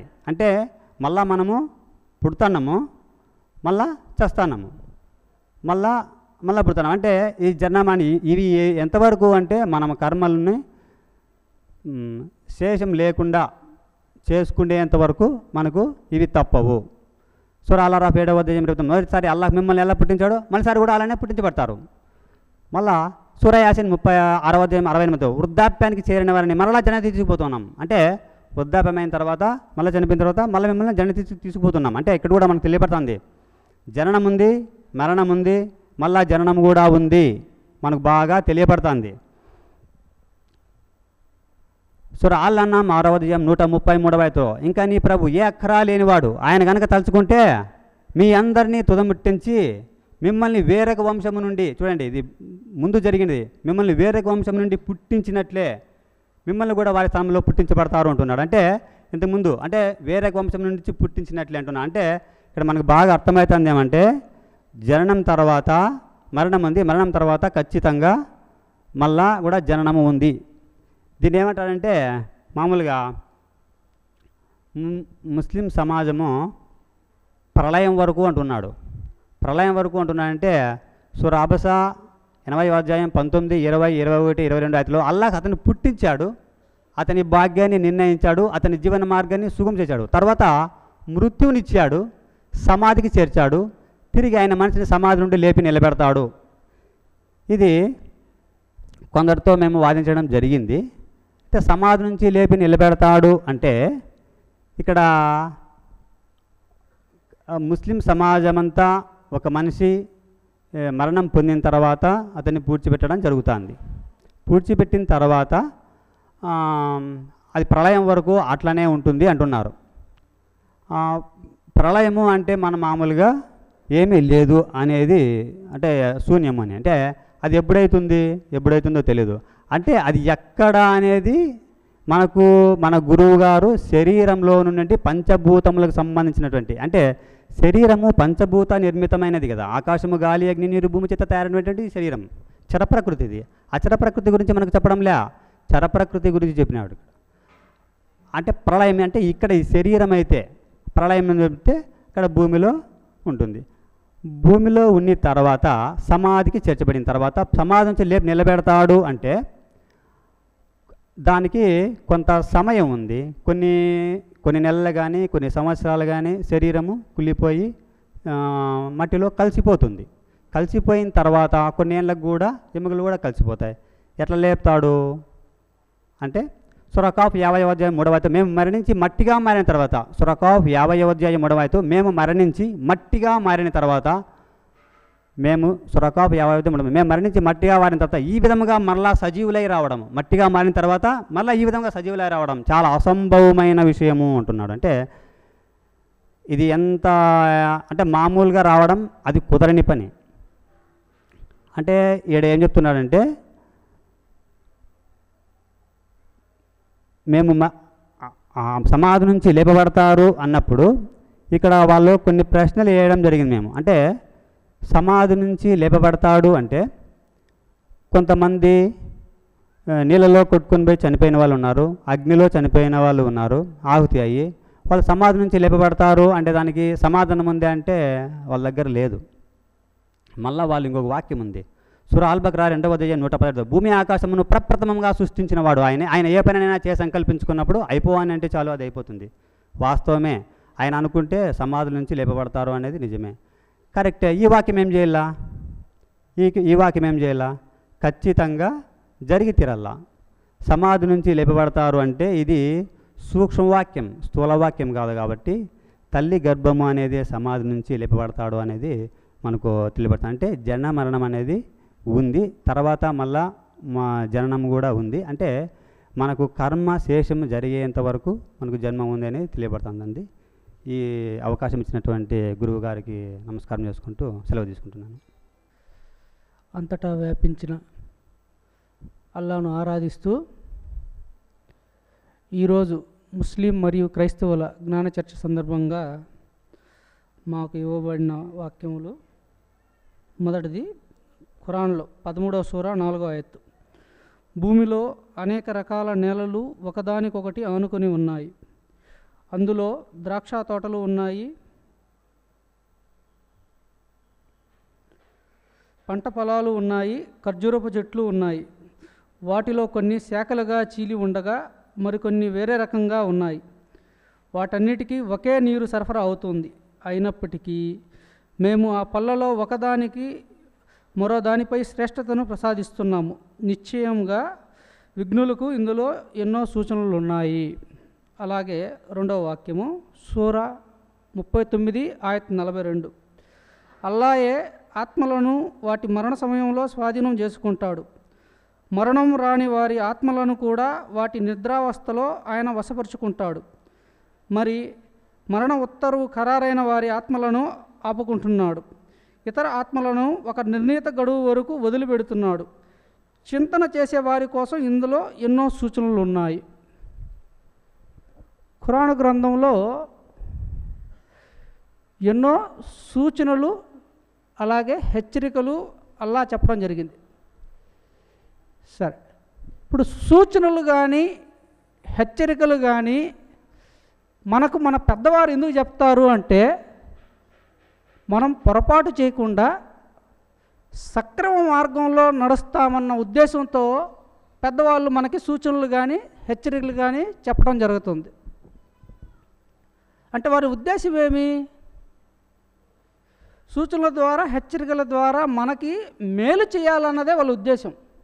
అంతేగాని అంతే కదా. ఇక్కడ మనకు ఒక ప్రశ్న వచ్చేదానికి అవకాశం ఉంది. అదేమిటంటే, సూచన అంటే మనకు మేలు చేస్తుంది, హెచ్చరిక అంటే మనకు ఎలా మేలు చేస్తుంది అనే ప్రశ్న ఎవరికైనా రావచ్చు. ఇప్పుడు మనం ఒకటి గమనిస్తే రియల్ లైఫ్లో ఇప్పుడు మనం ఎన్నో పళ్ళు తింటాం, అన్నీ తీయగా ఉంటాయా? రకరకాలుగా ఉంటాయి. అంటే హెచ్చరికలన్నీ చెడునే చేస్తాయని మనం ఎందుకు అనుకోవాలా? మంచిగా చూడొచ్చు. ఉదాహరణకు హెచ్చరిక, ఇక్కడ కుక్కలు ఉన్నాయని ఇంటికి ముందు బోర్డు రాసుంటారు. ఎందుకు రాశారు? అతను మన మేలు కోసం రాశాడు, చెడు కోసం రాయలేదు. ఎందుకు? దాన్ని మనం ఆ హెచ్చరికని మనం పాటించకపోతే ఏమవుద్ది? మనకి ఇబ్బంది కలగద్దు.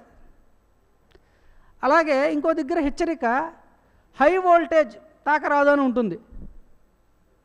వాళ్ళు చెడు చేసేదానికి పెట్టారు ఆ హెచ్చరిక? కాదు, మన మేలు కోసమే పెట్టినారు. అలాగే రోడ్లు వేస్తూ ఉంటారు. రోడ్ల దగ్గర కూడా హెచ్చరిక, రోడ్డు నిర్మాణంలో ఉంది, లెఫ్టో రైటో తీసుకోండి అని ఉంటుంది. అంటే అక్కడ కూడా మనకు మేలు కోసమే పెట్టినారు. అంటే సూచన కానీ హెచ్చరిక కానీ చెప్పే విధానంలో తేడా వల్ల అది సూచన హెచ్చరికగా మారిపోయింది. కానీ రెండు మేలు చేస్తున్నాయి మనకి. అలాగే ఈ హెచ్చరిక అనేది చెప్పే వ్యక్తి మీదగా ఆధారపడి ఉంది. ఇప్పుడు మనం మేలు గురించి చేసేవాడు ఏం చేసినాడు? కుక్కలనే రావద్దన్నాడు, హై వోల్టేజ్ ఉంది తాకొద్దన్నాడు, రోడ్డు నిర్మాణంలో ఉంది ఏదో డైరెక్షన్లో పోండి అన్నాడు. అంటే చెప్పే వ్యక్తి మీద కదా ఆధారపడి ఉంది. అతను మన మేలు కోసం చెప్తున్నాడా ఈ హెచ్చరిక, లేదా మన చెడు కోసం చెప్తున్నాడా అని. ఇప్పుడు ఖురాన్ గ్రంథంలో అల్లా ఏం చెప్పాడంటే, ఇది సర్వలోకవాసుల కోసం హితోపదేశిని, అతను మనకి హితువు పలుకుతున్నాడు, మన మంచి కోసం చెప్తున్నాడు ఖురాన్ గ్రంథం. అప్పుడు ఆయన చేసే హెచ్చరిక ఏమి? మనం మేలు చేస్తుందా కీడు చేస్తుందా? మనకు మేలే చేస్తుంది. ఇప్పుడు ఖురాన్ గ్రంథంలో అంటే ఏ విధంగా మేలు చేస్తుంది? ఖురాన్ గ్రంథంలో దేవుని వాక్యాలు ఉన్నాయి, అంటే దేవుని ధర్మాలు ఉన్నాయి. దేవుని ధర్మాలని దేవుడు ఏ ఉద్దేశంతో, అంటే దేవుని యొక్క భావంతో మనం అర్థం చేసుకున్నప్పుడు మనకి దేవుడు తెలియబడతాడు దేవుని ధర్మాల ద్వారా. మనం దాన్ని తప్పుగా అర్థం చేసుకున్నప్పుడు ఏమవుతుంది? దేవుని భావం మనకు అర్థం కాదు, మనకు దేవుడు తెలియబడ్డు. అంటే దేవుడు సూచనల్ని, హెచ్చరికల్ని దైవ గ్రంథాల్లో ఎందుకు పొందుపరిచాడు? మీరు తప్పుగా అర్థం చేసుకోవద్దు. నేను ఏ భావంతో మీకు ఈ గ్రంథాన్ని ఇచ్చానో మీరు అదే భావాన్ని అర్థం చేసుకోండి. దానివల్ల మీకు దేవుడు తెలియబడతాడు. మీరు తప్పుగా అర్థం చేసుకుంటే మీకు దేవుడు తెలియబడ్డు అని మనం మేలు కోసమే, అది ఏ దైవ గ్రంథంలో అయినా కానీ దేవుడు సూచన చెప్పినా, హెచ్చరిక చేసినా మన మేలు కోసమనే అర్థం చేసుకోవాలి. ఇప్పుడు ఈరోజు చర్చిలో ఇచ్చిన వాక్యం, ఒక వాక్యం చూద్దాం. అది 39వ సూర 42. ఈ వాక్యానికి మామూలుగా దేవుడు సూచన అంటే చివరిలో ఏం చెప్పినా అంటే ఇందులో ఎన్నో సూచనలు ఉన్నాయి, అంటే మీరు జాగ్రత్త వహించండి ఈ వాక్యాన్ని అర్థం చేసుకునేటప్పుడు అని మనకి గుర్తు చేస్తున్నాడు దేవుడు. మనం నార్మల్గా బయట సమాజంలో ఏమనుకుంటున్నారంటే, ఒక మనిషి పుడుతున్నాడు, కొంతకాలం బతుకుతున్నాడు, చనిపోతున్నాడు, తర్వాత అంతిమ దినాన తీర్పు జరిగి అతడు స్వర్గంకో నరకంకో పోవటం జరుగుతుంది అనేది ఇది ప్రజల యొక్క భావం. ఇప్పుడు ఇదేనా దేవుడు చెప్పిన భావం కూడా అని మనం చూసుకోవాలి ఈ వాక్యం ద్వారా. ఒకవేళ ఇది దేవుని భావం కరెక్ట్ అయితే ఓకే, వదిలేస్తాం. లేదు, మనం తప్పుగా అర్థం చేసుకుంటే సరిది చేసుకుంటాం, అంతే కదా. ఇప్పుడు ఈ వాక్యంలో అల్లా ఏం చెప్తున్నాడంటే, అల్లాయే ఆత్మలను వాటి మరణ సమయంలో స్వాధీనం చేసుకుంటాడు, మరణం రాని ఆత్మలను కూడా వాటి నిద్రావస్థలో ఆయన వశపరుచుకుంటున్నాడు. అంటే దేవుడు ఎప్పుడు వశపరుచుకుంటున్నాడు? మరణంలోను నిద్రావస్థలోను. మీరు బాగా గమనిస్తే నిద్రలోను మరణంలోను ఏం జరుగుతుంది, మెలకువలో ఏం జరుగుతుంది అని మనం గమనిస్తే, ఏ మనిషి అయినా కానీ మెలకువలో ఉన్నప్పుడు ఏమవుతుందంటే సుఖ దుఃఖాలను అనుభవిస్తున్నాడు. ప్రపంచం తెలియబడుతుంది కాబట్టి ఆ విషయాల ద్వారా అతను సుఖ దుఃఖాలను అనుభవిస్తున్నాడు. మరణంలోనూ నిద్రలోనూ అతనికి ఏమవుతుందంటే ప్రపంచం తెలియబడదు, సుఖ దుఃఖాలు అనుభవించడు. ఇది తేడా. ఇప్పుడు దేవుడు ఏం చెప్తున్నాడంటే, మరి మరణ ఉత్తర్వు ఖరారైన వారి ఆత్మలను ఆపుకుంటున్నాడు. అంటే ఎవరికైతే మరణం ఉత్తర్వు ఖరారు అవ్వటము అంటే చివరి మరణం ఎవరైతే పొందుతున్నారో, అంటే కర్మలు లేవు ఇప్పుడు అతనికి. ఖురాన్ గ్రంథంలో చెప్పినారు, ఏదైతే కర్మలు మీ మెడలో వేలాడి తీయబడ్డాయో అవి మీరే అనుభవించాలని ఉంది. ఇప్పుడు ఇక్కడ ఆయన ఏమంటున్నారు, ఎవరికైతే మరణము ఖరారైందో వాళ్ళని ఆపుకుంటున్నాను. ఆపుకున్నప్పుడు ఏమవుతుంది? అతనికి ప్రపంచం తెలియబడదు, సుఖ దుఃఖాలు అనుభవించాల్సిన అవసరం లేదు. అంటే దేవుడు ఏం చెప్తున్నాడు, ఎవరికి మరణం ఖరారైంది, కర్మ ఉంటే నువ్వు అనుభవించాలా, ప్రపంచంలో ఉండాలా, సుఖ దుఃఖాలను అనుభవించాలా. అంటే ఎవరికైతే కర్మలు లేవో వారికి మరణం ఖరారైంది. అలాగే తర్వాత ఇతర ఆత్మలను ఒక నిర్ణీత గడువు వరకు వదిలిపెడుతున్నాడు. ఇప్పుడు దేవుని దగ్గర ఉన్న ఆత్మలు రెండు సందర్భాల్లో ఉన్నారు, ఒకటి మరణంలోను, రెండు నిద్రలోను. తర్వాత ఆయన వదిలిపెడుతున్నాడు కొంత గడువు వరకు. ఎప్పుడు వరకు? నిద్రావస్థలో వానికి మెలకు వస్తే మళ్ళీ ఇప్పుడు దాకా వదిలిపెట్టాడు, మళ్ళీ నిద్ర వచ్చేదాకా. మరణించిన వాడికి మళ్ళా జన్మ అయ్యేదాకా. మనం ఈ విధంగా అంటే సూచనలు ఇచ్చినాను ఈ వాక్యంలో మీరు అర్థం చేసుకోండి అని చెప్పినప్పుడు, ఈ విధంగా అర్థం చేసుకున్నప్పుడు మనం ఏదైతే ముందుగా అర్థం చేసుకున్నామో, ఒకసారి చనిపోయిన తర్వాత అంతిమ కాలంలో దేవుడు నిర్ణయించి అంటే తీర్పు తీర్చి స్వర్గానికి నరకాన్ని పంపిస్తున్నా అంటే అక్కడైనా మీకు అనుభవాలే కదా ఉండేది. మరి ఈయన నేను ఆపుకుంటున్నాను అంటున్నాడు. ఆపుకునేవాడికి అసలు సుఖము దుఃఖమే లేదు, వాడికి ప్రపంచం కూడా తెలియదు. అంటే మనం దేవుని యొక్క నిజభావానికి కొంత తేడాల్లో మనం అర్థం చేసుకున్నాం. అందుకనే మనం ఎందుకు ఇట్లా అర్థం చేసుకున్నాము అంటే, ఖురాను గ్రంథంలో స్థూల వాక్యాలు ఉన్నాయి, సూక్ష్మ వాక్యాలు ఉన్నాయి. సూక్ష్మ వాక్యాలు మనకి తెలియవు అని అల్లా స్వయంగా చెప్పినాడు. అంటే మనం పొరపాటుగా అక్కడ అర్థం చేసుకుంటాము అన్న ఉద్దేశంతోనే దేవుడు మనకి సూచనలు ఇస్తున్నాడు, మన మేలు కోసం చెప్తున్నాడు. మీరు తప్పుగా అర్థం చేసుకుంటారేమో, అలా కాదు, మీరు నా యొక్క భావాన్ని అర్థం చేసుకోండి, అప్పుడే నేను తెలియబడతాను అని. అలాగే ఈ ఖురాన్ గ్రంథంలో చాలా దగ్గర చెప్పడం జరిగింది సూచనలు. ఉదాహరణకి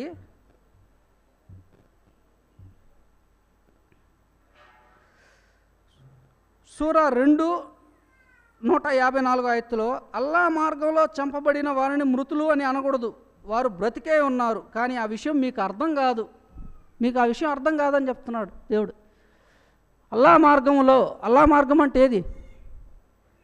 అల్లా చెప్పిన జ్ఞానాన్ని తెలుసుకొని ఆ జ్ఞానాన్ని అర్థం చేసుకొని అల్లా చెప్పిన ధర్మాలు అంటే ఆయన చెప్పిన మాట ప్రకారం జీవితం గడిపినప్పుడు అప్పుడు అతనికి మరణం ఒకటి వస్తుంది. వాళ్ళని మీరు మృతులు అనకూడదు, వాళ్ళు జీవించే ఉన్నారు. ఎలా ఉన్నారంటే వాళ్ళు అల్లా దగ్గర ఉన్నారు. అది మనకు అర్థం కాదని అల్లా చెప్తున్నాడు. అంటే మనం ఎక్కడ తప్పుగా అర్థం చేసుకుంటున్నాము అనే ఉద్దేశంతో. అలాగే ఇంకొక వాక్యం 10వ సూరా 3లో నిశ్చయంగా మీ రాజు దేవుడే, ఆయన ఆకాశములను భూమిని 6 రోజుల్లో సృష్టించాడు, తర్వాత సింహాసనాన్ని అధిష్ఠించాడు, ఆయన సమస్త వ్యవహారాలను నిర్వహిస్తున్నాడు, ఆయన అనుమతి లేకుండా సిఫార్సు చేయగలవాడు ఎవడూ లేడు, అటువంటి అల్లాయే దేవుడు కాబట్టి మీరు ఆయన్నే ఆరాధించండి, ఇంత చెప్పినా మీరు గుణపాఠం గ్రహించరా అంటున్నాడు. ఇక్కడ చిన్నగా హెచ్చరిక చేస్తున్నాడు మన హిత కోసం. మనం ఏమనుకుంటున్నాము, 6 ఆకాశాలు 7 ఆకాశాలు అంటే బయట చూస్తున్నాం. మీరు ఆరాధించాల్సింది దేవుడు ఎక్కడున్నా అన్నాడు ఇదే ఖురాన్ గ్రంథంలో, మీ కంఠనాళాల కంటే అతి సమీపంలో ఉన్నాను అన్నాడు. మీరు 7 ఆకాశాలు బయట చూసుకున్నప్పుడు మీ కంఠనాళాల కంటే లోపల ఉన్న అంటే దగ్గరగా ఉన్న ఆయన్ని ఆరాధించండి అని ఖురాన్ గ్రంథమే చెప్తోంది.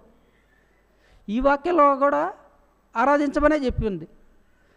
మనం 7 ఆకాశాలు బయట చూసుకొని బయటకు వెళ్ళిపోయినప్పుడు ఏమవుతుంది? ఏదైతే ఖురాన్ గ్రంథంలోని ఇంకొక వాక్యాన్ని మనం తప్పుగా అర్థం చేసుకున్న వాళ్ళం అవుతున్నాం. 7 ఆకాశాలు మన శరీరంలోనే ఉన్నాయి, భూమి ఈ శరీరంలోనే ఉంది, అంతటా ఉన్నాడంటే దేవుడు మీ శరీరంలో లేడా? ఇప్పుడు మన శరీరంలో లేడనుకోండి, అంతటా దేవుడు ఉన్నాడనే మాట అబద్ధం అయిపోతుంది. అంతటా ఉన్నాడు అంటే నీ శరీరంలో కూడా ఉన్నాడు. మన శరీరంలో ఉన్న దేవుణ్ణి మనం తెలుసుకోమనే చెప్తున్నాడు అల్లా. మనం ఇలా పొరపాటు పడతాము అన్న ఉద్దేశంతోనే అల్లా మనకి సూచనలు హెచ్చరికలు చెప్పాడే తప్ప అంటే మనం మేలు కోరి చెప్పినాడు.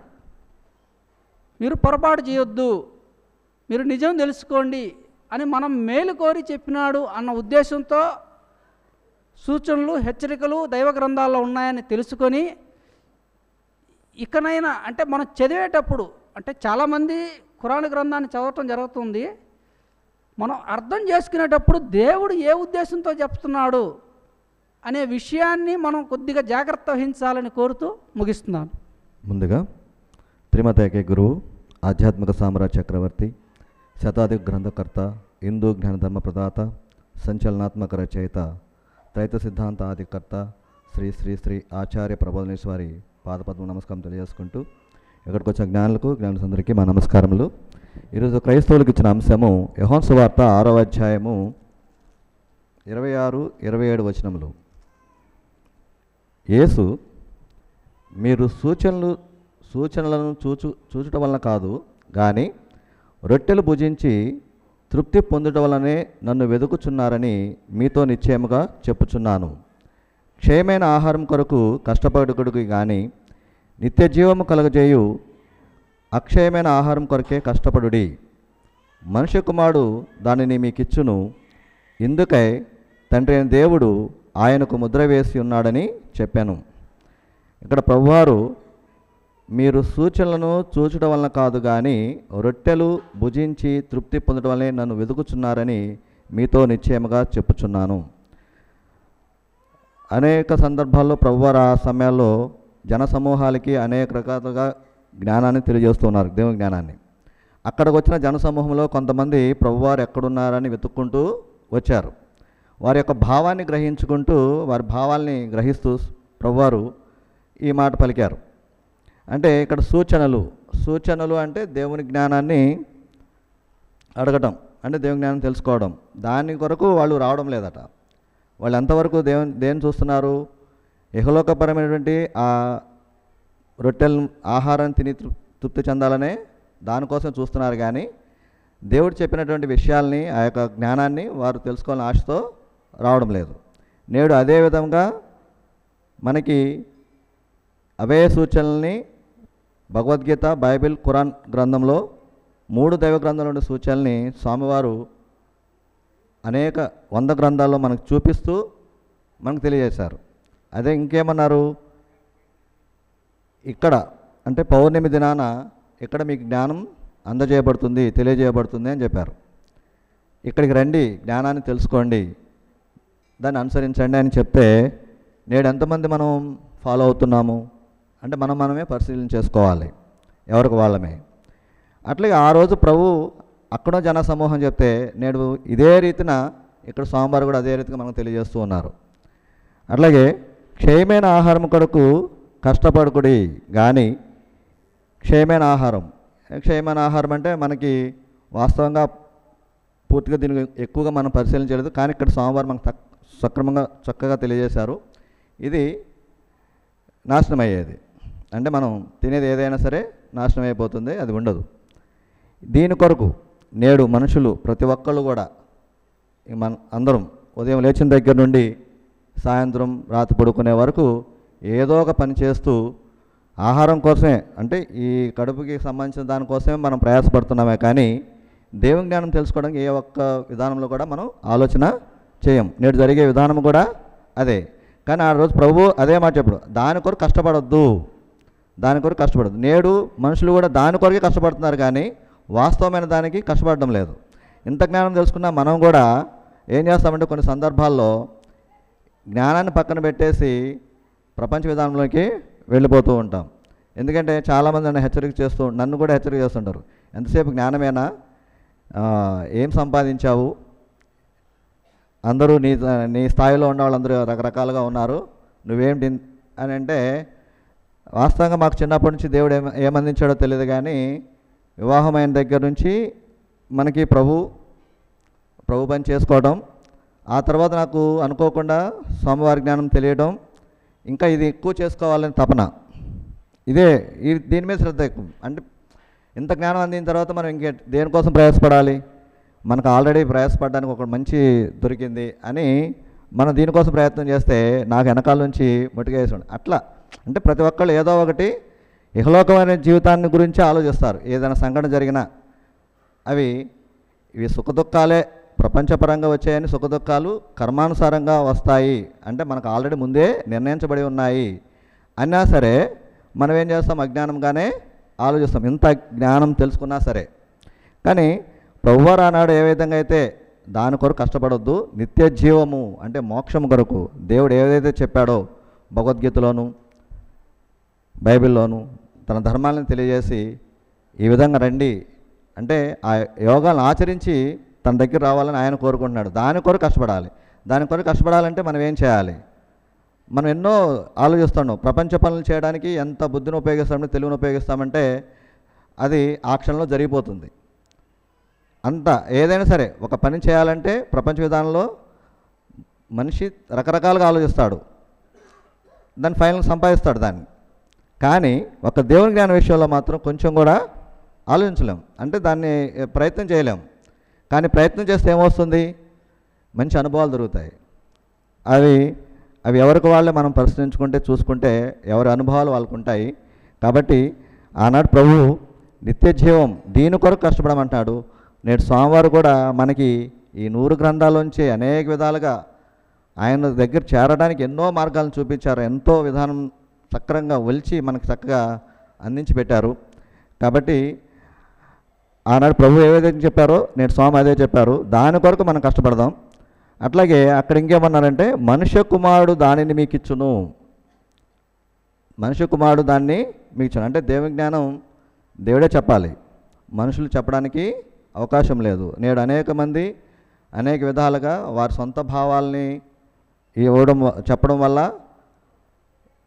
బుద్ధి గ్రహించుకోలేక మనుషులు కూడా ఏమైందో వాళ్ళ సొంత భావాలతో వాళ్ళతో పాటే ఫాలో అవుతున్నారే కానీ అక్కడ ప్రభు ఏం చెప్పాడు, ఈ వాక్యంలో ఉన్న విషయం ఏమిటి అనేది ఆలోచన కూడా చేయడం లేదు. అంటే దానిలో పెట్టడం లేదు, ఆ బుద్ధిని ఉపయోగించడం లేదు. అంటే ప్రపంచంలో ఎంత తెలివి ఉపయోగిస్తున్నావో దేవుడు చెప్పిన జ్ఞానంలో ఆ బుద్ధిని ఉపయోగించడం లేదు. ఇక్కడ ఆ జ్ఞానం దేవుడే చెప్పాలి కాబట్టి మనిషి కుమారుడు అంటే దేవుడే వచ్చి తన జ్ఞానాన్ని తెలియజేయాలి కాబట్టి ఆయనే వచ్చి జ్ఞానం చెప్పాలి. ఇందుకే తండ్రి అయిన దేవుడు ఆయనకు ముద్ర వేసి ఉన్నాడు, అంటే నిర్ణయం చేశాడు ఈయన ద్వారానే ఈ జ్ఞానం తెలియజేయబడాలి. ఎందుకని?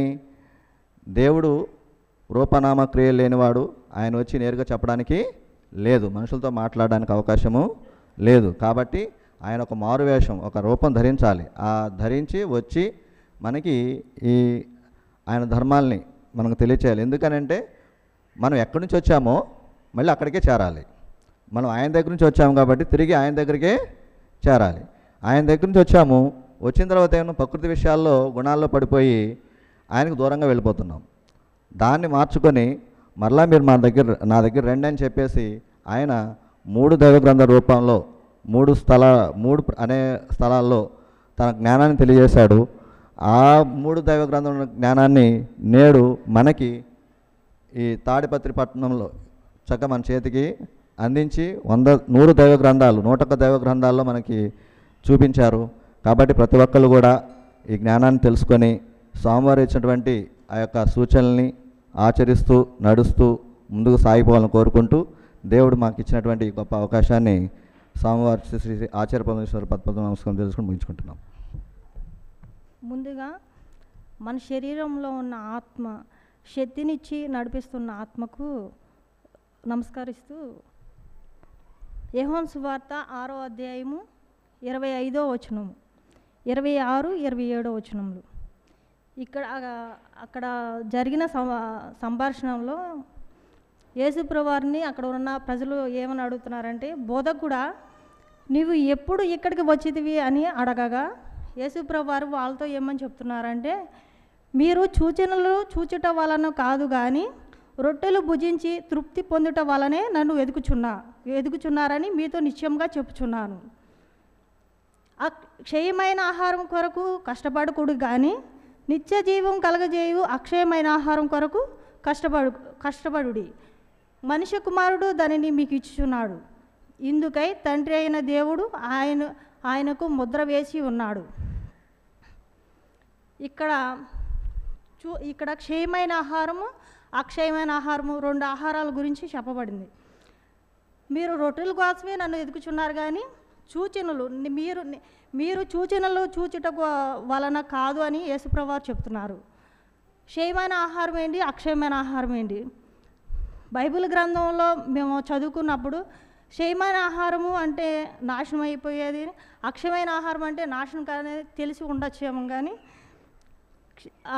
క్షయమైన ఆహారం అంటే మనం ఎల్లప్పుడూ తినేది, అది 3 గంటలు కానీ ఉండొచ్చు, అది నాశనం అయిపోతుంది. మళ్ళీ నాశనం అయిపోయినప్పుడు వెంటనే మళ్ళీ తింటాం. నాశనమైనప్పుడు అది నాశనం అయిపోయే విధానం కూడా దేవుడే పెట్టినాడు. కానీ నాశనం కాని విధానం కూడా ఒకటి ఉందని, అది అక్షయమైన ఆహారం. ఇక్కడ క్షయమైన ఆహారము స్థూలమైన ఆహారం గురించి చెప్పారు, అక్షయమైన ఆహారము సూక్ష్మంగా ఉండే ఆహారం గురించి చెప్పినారు. అంటే ఈ సూక్ష్మమైన ఆహారము స్థూలమైన ఆహారం, ఈ ఆహారాల గురించి ఎందుకు చెప్పారంటే, సృష్టి ఆదిలో నీ శరీరం ప్రకృతితో తయారు చేయబడిన నీ శరీరంలో 3 ఆత్మలుగా, జీవుడిగా నీవు, కుమారుడిగా నీవు, తండ్రి అయిన ఆత్మ, పరిశుద్ధాత్మ అయిన తండ్రి, నీ శరీరంలో 3 ఆత్మలు ఉన్నాయని నువ్వు తెలుసుకోవడానికి, జీవుడిగా ఎప్పుడేకైనా నువ్వు నాశనము చెందాల్సిందేనని నేను చెప్పే జ్ఞానము, ఆయన భూమి మీదకి వచ్చి ఆయన చెప్పే జ్ఞానము విని ఎప్పటికైనా నువ్వు నాశనం కావాల్సిందేనని అక్కడ క్షయమైన ఆహారము అక్షయమైన ఆహారం గురించి చెప్పారు. అక్షయమైన ఆహారం అంటే మన శరీరంలో ఆత్మగా ఉన్న తండ్రిని నువ్వు తెలుసుకుంటే ఆయన ఎప్పటికీ నాశనం అయ్యేవాడు కాడు. ఆ జ్ఞానాన్ని నువ్వు తెలుసుకుంటే జన్మ జన్మకు నీ వెంట వస్తుంది. అక్షయమైన ఆహారం ఎప్పటికైనా నాశనం అయిపోయేది. నువ్వు ప్రకృతి సంబంధమైన ఆహారం కోసం నువ్వు కష్టపడితే నువ్వు ఈ జన్మకు మళ్ళీ నీ వెంట రాదు. కానీ అక్షయమైన ఆహారం కోసం నువ్వు కష్టపడితే నీ వెంట వస్తుంది. అందుకని యేసుప్రభు వారు ఆ మాట అన్నారు, నా యందు నమ్మిక ఉంచి నా యందు నమ్మకం ఉంచినవాడు నిత్య జీవం గలవాడు అని చెప్పినారు.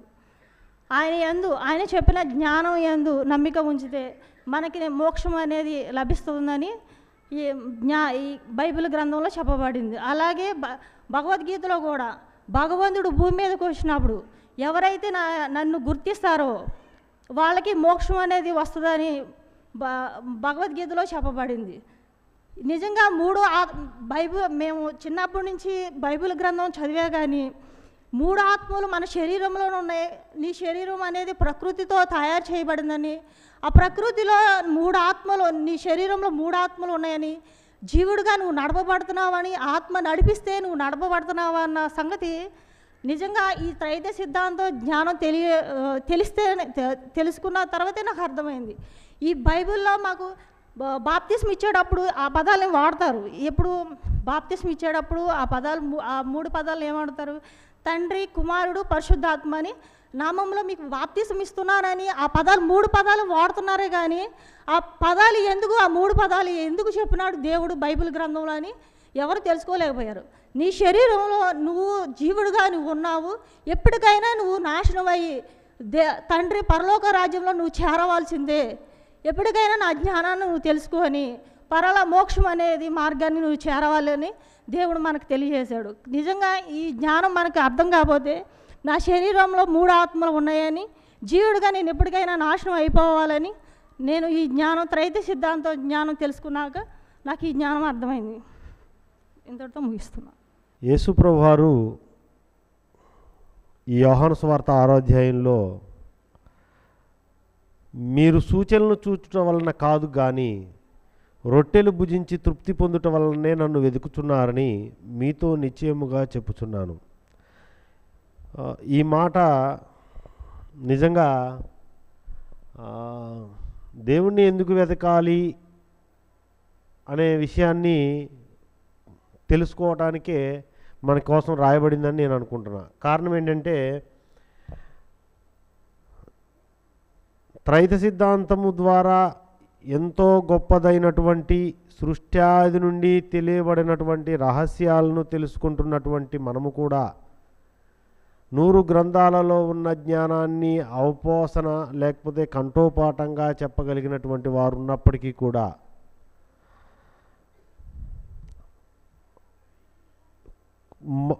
సామాన్య మనుషుల వలె కూటి కొరకు కోటి విద్యలు ఉన్నట్టు ఈ లోక సంబంధమైన జీవనము వరకే ఈ జ్ఞానాన్ని లేకుంటే అనుసరించినట్లయితే, అంటే ఎలా చెప్పుకోవాలి అని అంటే, ఈ జ్ఞానం తెలుసుకుంటే నాకేదో ప్రపంచ సంబంధమైనటువంటి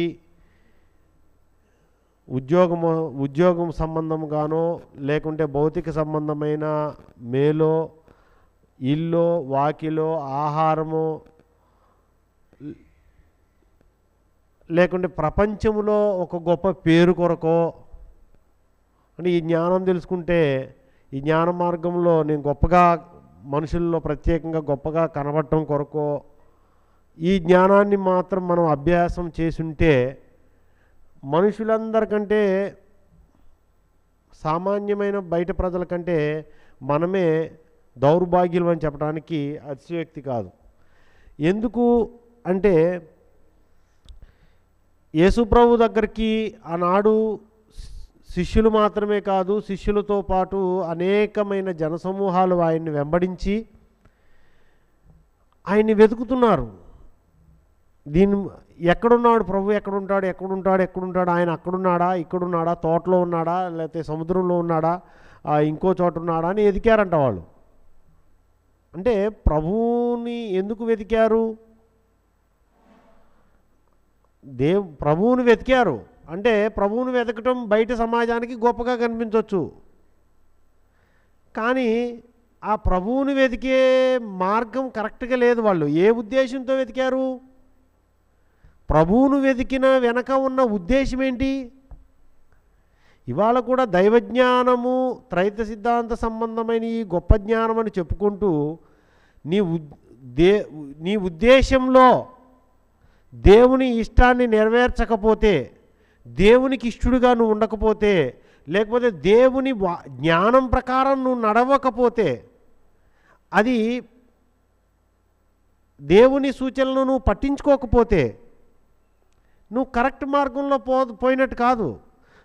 చూడటానికి నువ్వు ప్రభువును వెతుకుతూ ఉన్నట్టుగా కనబడవచ్చు, నువ్వు కరెక్ట్ మార్గంలో పోతున్నట్టు నీకు అనిపించవచ్చు. ఇక్కడ కూడా వాళ్ళు వెతికారు, మళ్ళీ వెతికి సాక్షాత్తు ప్రభు దగ్గరకు వచ్చి ఏమని అడుగుతున్నా తెలుసా? ఏంది ప్రభు, నువ్వు ఎప్పుడు ఏడుకు వచ్చావు మాకు చెప్పలేదే. చూడండి, ఆయన 24వ వచనంలో, కాబట్టి యేసును ఆయన శిష్యులను అక్కడ లేకపోవుట జనసమూహము చూచినప్పుడు వారు ఆ చిన్నదోణిని లెక్కి యేసును వెతుకుచూ కపెర్నహూమునకు వచ్చిరి. వెతుకుతూ ఒక ఊరు వచ్చారంట.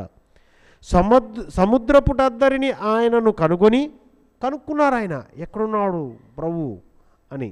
అంటే ఊర్లు ఎతికి కనుక్కున్నావు. నేను కూడా ఈ జ్ఞానం చాలా గొప్పది. అనేక మంది జ్ఞానాలని లేకుండా అనేక ప్రపంచంలో ఉన్న అనేక మంది గురువులను దాటి ఇక్కడికి నువ్వు వచ్చి ఉండొచ్చు. ఇది గొప్పదిగా నీకు కనబడుతుండొచ్చు, కానీ నీ వెనక ఉద్దేశము దైవ సంబంధమైన జ్ఞానం ప్రకారం నడిచేదిగా, లేకపోతే దేవుడు ఏర్పాటు చేసిన విధానంలో సూచనల ప్రకారం నీ యొక్క మార్గము నిర్దేశించుకోలేకపోతే నీ గమ్యం మారిపోతుంది. నీ యొక్క గమ్యానికి నువ్వు చేరలేవు. దేవుని యొక్క ఉద్దేశం ప్రకారం, సూచనల ప్రకారము, దేవుడు ఏర్పరిచినటువంటి మార్గంలో నువ్వు నడవకపోతే, నువ్వు నీ ఉద్దేశంలో దేవుని ఇష్టం లేకపోతే నువ్వు త్రోవ తప్పి నడిచినట్లే. ఇక్కడ వీళ్ళు ఎతుక్కుంటూ వచ్చి సముద్రపుటద్దరిని ఆయన్ను కనుగొని, బోధకుడా నీవెప్పుడు ఇక్కడికి వచ్చితివని అడుగుగా, ఏందయ్యా నువ్వు ఎప్పుడు వచ్చావు ఇక్కడికి మాకు చెప్పనే లేదు అని అడుగుతున్నారట. బోధకుడా, అసలు ప్రభువుని ఎందుకు వెతకాలి, దేనికోసం ఆయన్ని వెతకాలి అంటే ఆయన చేసే అద్భుతాల కోసం వెతికే వాళ్ళు ఉన్నారు. అంటే రోగాలు పోగొట్టుకోవటానికి యేసుప్రభు దగ్గరికి అందరినీ ఎందుకు వచ్చేవాళ్ళు అంటే ఆయన దగ్గరికి పోతే కడుపు నిండా తిండి దొరుకుతుంది, తర్వాత రోగాలు ఏమంటే పోగొడతాడు, చాలా ఎక్కువ మంది జనాలు ఉంటారు, ఆహ్లాదంగా ఉంటుంది, ఎక్కడికంటే అక్కడ పోవచ్చు, కష్టపడే పని లేదు, తిండి కోసం వెతుక్కునే బాధరాబందీ లేదు. ఈ ఉద్దేశంతోనే వెంబడించారు ఆయన్ని. ఇప్పుడు ఈ ఇంత గొప్ప జ్ఞానాన్ని వెంబడించే మన ఉద్దేశం కరెక్ట్గా ఉందా? దేవుడు చెప్పినటువంటి జ్ఞానం చొప్పున మనం నడుస్తున్నామా? ఆ జ్ఞాన విధానంలో ఉన్నటువంటి ఆ సూచనలను నువ్వు తెలుసుకోగలుగుతున్నావా, గ్రహించుకోగలుగుతున్నావా?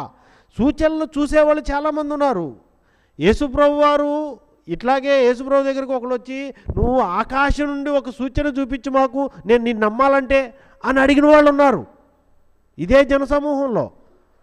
అంటే ఆకాశంలో నుండి ఒక సూచన చూపిస్తే అప్పుడు వాళ్ళు నమ్ముతారంట. ఎవరిని?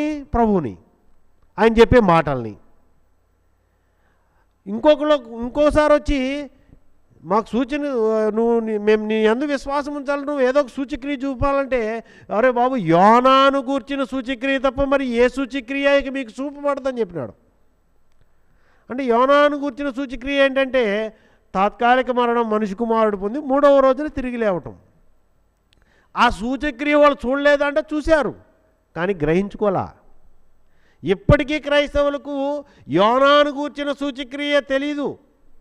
యేసుప్రభు చనిపోయి తిరిగి లేచాడని గొప్పగా చెప్పుకుంటున్నారు తప్ప దాని వెనుక ఉన్న అంతరార్థము గ్రహింపుకు లేదు. అంటే నువ్వు జ్ఞానాన్ని గొప్పగా తెలుసుకొని ఉండొచ్చు, కానీ నీ ఉద్దేశము దేవుని యొక్క భావం ప్రకారం లేకపోతే, నువ్వు ఎంత గొప్ప జ్ఞానాన్ని తెలుసుకున్నా, ఎన్ని భావాలను నువ్వు పొందిన జ్ఞానాన్ని తెలుసుకునేటప్పుడు ఆ జ్ఞానము దేవుడు చెప్పినటువంటి భావం ప్రకారం లేకపోతే నువ్వు త్రోవ తప్పిపోయినట్టే. నీ ఉద్దేశం నువ్వు ఎంత వెతికినా దేవుణ్ణి, బోధకుడుగా గురువుగా యేసుప్రభు వారిని వెతికిన వారిలాగా నువ్వు ఒకడుగా మిగిలిపోతావు తప్ప దేవునికి ఇష్టడుగా ఉండలేవు. సూచనలు చూసేవాళ్ళు సూచన అనేది యేసుప్రభు వారు సూచక్రియలు అనేకమైనవి చేశారు, సూచనలు చూపించారు. దానిలో ఉన్న జ్ఞానాన్ని గ్రహించుకున్నారా అంటే ఎవరు గ్రహింపుకి లేదు. జ్ఞానాన్ని గ్రహించుకునేదానికి ఆయన్ని వెంబడించారా అంటే లేదు. ఇక్కడ చూడండి, మీరు సూచనలను చూచుట వలన కాదు కానీ అసలు సూచనలు ఎందుకు, ఈ సూచనలు ఎందుకు చూపిస్తున్నాడు ఆయన, ఎందుకు చెప్తున్నాడు? సూచనల వల్ల నీకు నాకు ఏంటి లాభం? సూచనలు చూచటం వలన కాదు, సూచనలు తెలుసుకోవటం వల్ల కాదు. కానీ తెలుసుకున్న దాని ప్రకారం దేనికి వస్తున్నారంటే మీరు ఆహారం కోసం, క్షయమైన ఆహారం కోసం వస్తున్నారు. మీరు దానికోసం రావద్దండి. రోగాలు పోగొట్టుకునేకి వచ్చేవాళ్ళు ఉన్నారు ఇక్కడ లేరా? ఇక్కడ కూడా ఉన్నారు. రోగాలు పోగొట్టుకునేకి వచ్చేవాళ్ళు ఉన్నారు. ఆ రకరకాల ఉద్దేశాలతో వచ్చేవాళ్ళు అనేక మంది ఉన్నారు. కానీ దేవుని ఉద్దేశం ఏమంటే ప్రతి మనిషి దైవజ్ఞానాన్ని తెలుసుకోవాలా. ఆ దైవజ్ఞానము ఖురాన్ గ్రంథంలో వజ్రవాక్యాల్లో స్వామివారు ఒక మాట రాశారు. ఏమంటే జ్ఞానము, దైవజ్ఞానంలో కూడా 1000 జ్ఞానభావాలు 1000 అజ్ఞాన భావాలు ఉంటాయంట. మామూలుగా బుద్ధి 1000 జ్ఞానభావాలను అందిస్తుంది, 1000 అజ్ఞాన భావాలని అందిస్తుంది. 1000 జ్ఞానభావాల ప్రకారము 1000 జ్ఞానభావాలు రైటా అంటే 1000 కూడా జ్ఞానభావాలే, 1000 కూడా జ్ఞానభావాలే. ఈ జ్ఞానభావాల్లో దేవుని భావం ఏది? ఎలా తెలుస్తుంది నీకు? ఎవరు చెప్పాలి దేవుని భావం ఏదో? దేవుని భావం ఏదో ఎవరు చెప్తే నీకు తెలుస్తుంది. ప్రతి ఒక్కరూ గ్రంథాలు చదువుతారు, ఇంటికాడ కూర్చోనో లేదా ఆన్లైన్లోనో రకరకాలుగా గ్రంథాలు చదువుతున్నాం. 1000 మందికి 1000 రకాలు అర్థమవుతుంది. కానీ అక్కడ అవి జీవుని భావాలలో జ్ఞానభావాలు కలిసి ఎన్ని రకాలుగైనా అర్థం చేసుకోవచ్చు. కానీ దేవుని ఉద్దేశము, దేవుని భావం ఒకటే ఉంటుంది. ఆ దేవుని భావాన్ని తెలియనంత వరకు నువ్వు సరైన మార్గంలో ప్రయాణం చేసినట్టు కాదు. నువ్వు గ్రంథాలు చదివినా, గ్రంథాలు సెట్ ఇంట్లో పెట్టుకున్నా, ఇక్కడ స్వామివారు ఇంత వ్యవస్థని ఏర్పాటు చేసి ఒక ఉద్దేశంతో ఇంత సిస్టమ్ని ఏర్పాటు చేసినప్పుడు ఈ సిస్టమ్ ప్రకారము దీని ప్రకారం నడుచుకోకపోతే వాడు దేవుని ఉద్దేశం, దేవుని భావం ప్రకారం నడుచుకున్నట్టు కాదు. స్వామివారు ఎవరికి తగ్గట్టు వాళ్ళకి జవాబులు చెప్తూ పంపించారు చాలామందిని. అనేక మందికి ఎవరు ఏ సమస్యకు వస్తే ఆ సమస్యకి ఆన్సర్ చెప్తూ పంపించారు. అట్లా యేసుప్రభు దగ్గరికి కూడా రోగాలు పోగొట్టుకునే వాళ్ళ దగ్గరికి రోగాలు పోగొట్టాడు, జ్వరం వచ్చిందంటే జ్వరం పోగొట్టాడు, ఆరోగ్యం, రకరకాల మనుషులు వచ్చారు, రకరకాల జవాబులు వాళ్ళకి చెప్పబడి.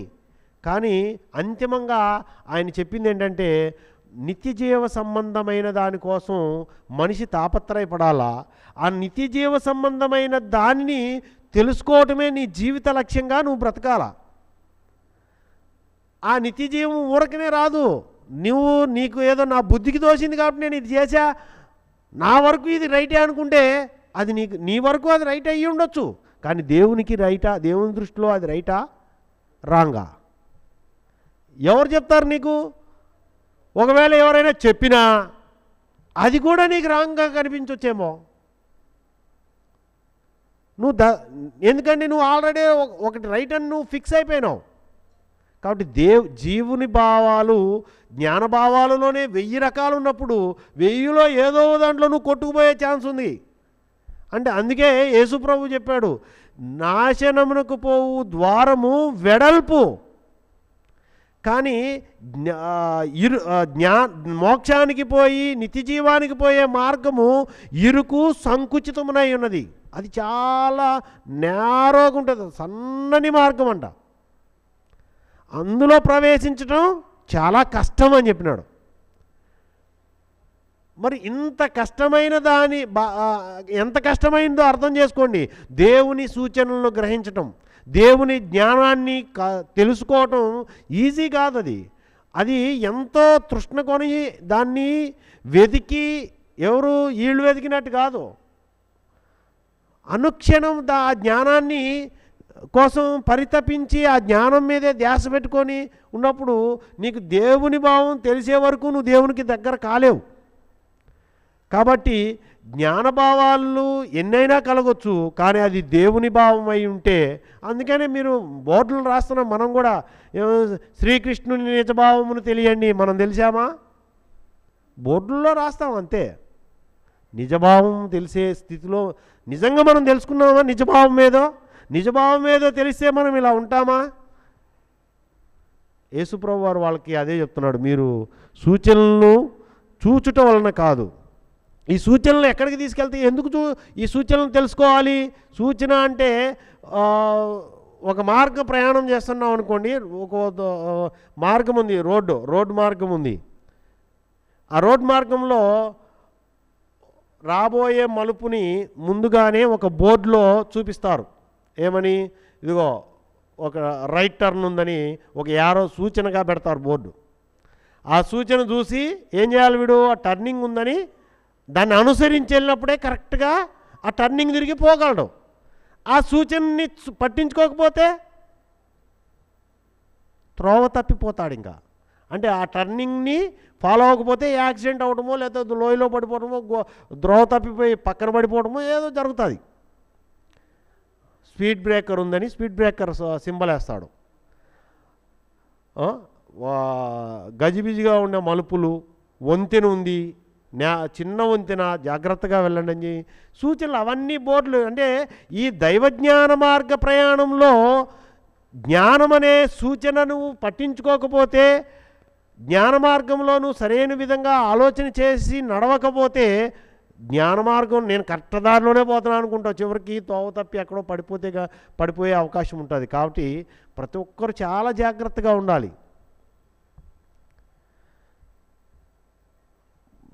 ఆనాడు జనసమూహంలో నువ్వు ఒకడు నేను ఒకడు అయినట్టు ఉంటే ఈనాడు కూడా ఉపయోగం ఏం లేదు. నిశ్చయముగా చెప్తున్నానని చెప్తున్నాడు ఇక్కడ.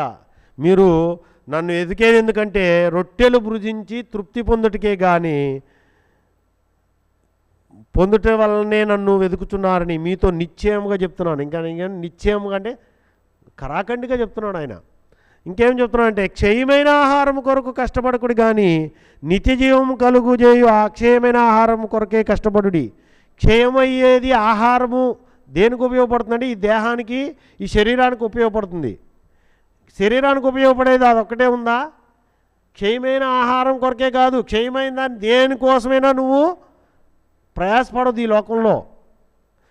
చూడండి, నువ్వు ఇవాళ దేనికోసం మనిషి బతుకుతున్నాడంటే చిన్నప్పటి నుంచి విద్య నేర్చుకుంటాడు, ప్రపంచ విద్య. దేనికోసం అంటే మంచి పెద్ద అయిన తర్వాత బాగా బతకడానికి. అవునా కాదా? చిన్నప్పటి నుంచి ఎందుకు చదువుతాడు? పెద్ద అయ్యాక మంచి ఉద్యోగాన్ని సాధించి సెటిల్ అవ్వాలని. అంటే పెద్ద అయ్యాక బాగా ఉద్యోగం చేసి బాగా డబ్బు సంపాదించి బాగా ఈ శరీరానికి ఏ లోటు లేకుండా పెట్టాలని. అది పెద్ద అయిన తర్వాత ఉద్యోగం చేసేటప్పుడు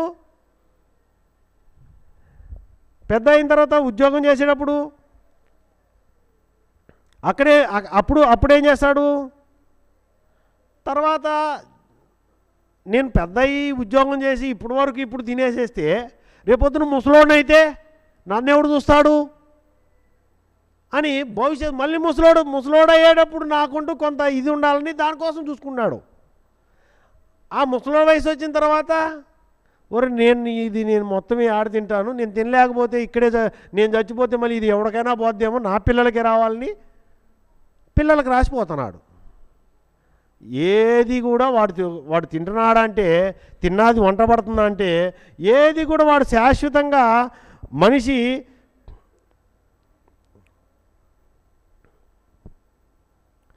జీవితంలో కొంత భాగం బతుకుదేరువు కోసము, కొంత భాగం ఉద్యోగం కోసము, కొంత రకరకాల చదువుల కోసము సంపాదిస్తున్నాడు. కానీ సంపాదించింది తినటానికో, తిన్నదాన్ని సంపాదించడానికో జరుగుతుంది ఇదంతా.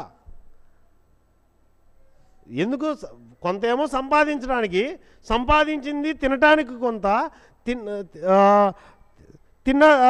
సంపాదించింది తినేదానికి సంపాదించడం, ఇదే జీవితం అయిపోతుంది. కానీ దేవుని కోసం, దేవుని జ్ఞానం కోసం బ్రతికేది అలవాటు పడట్లా. ఇప్పుడు స్టిల్ మనం మీరు చూడండి, దేవుని కోసం స్వామివారు 3 రోజులే నేను బ్రతికేది అని 3 రోజులకే చెప్పుకోమన్నాడు.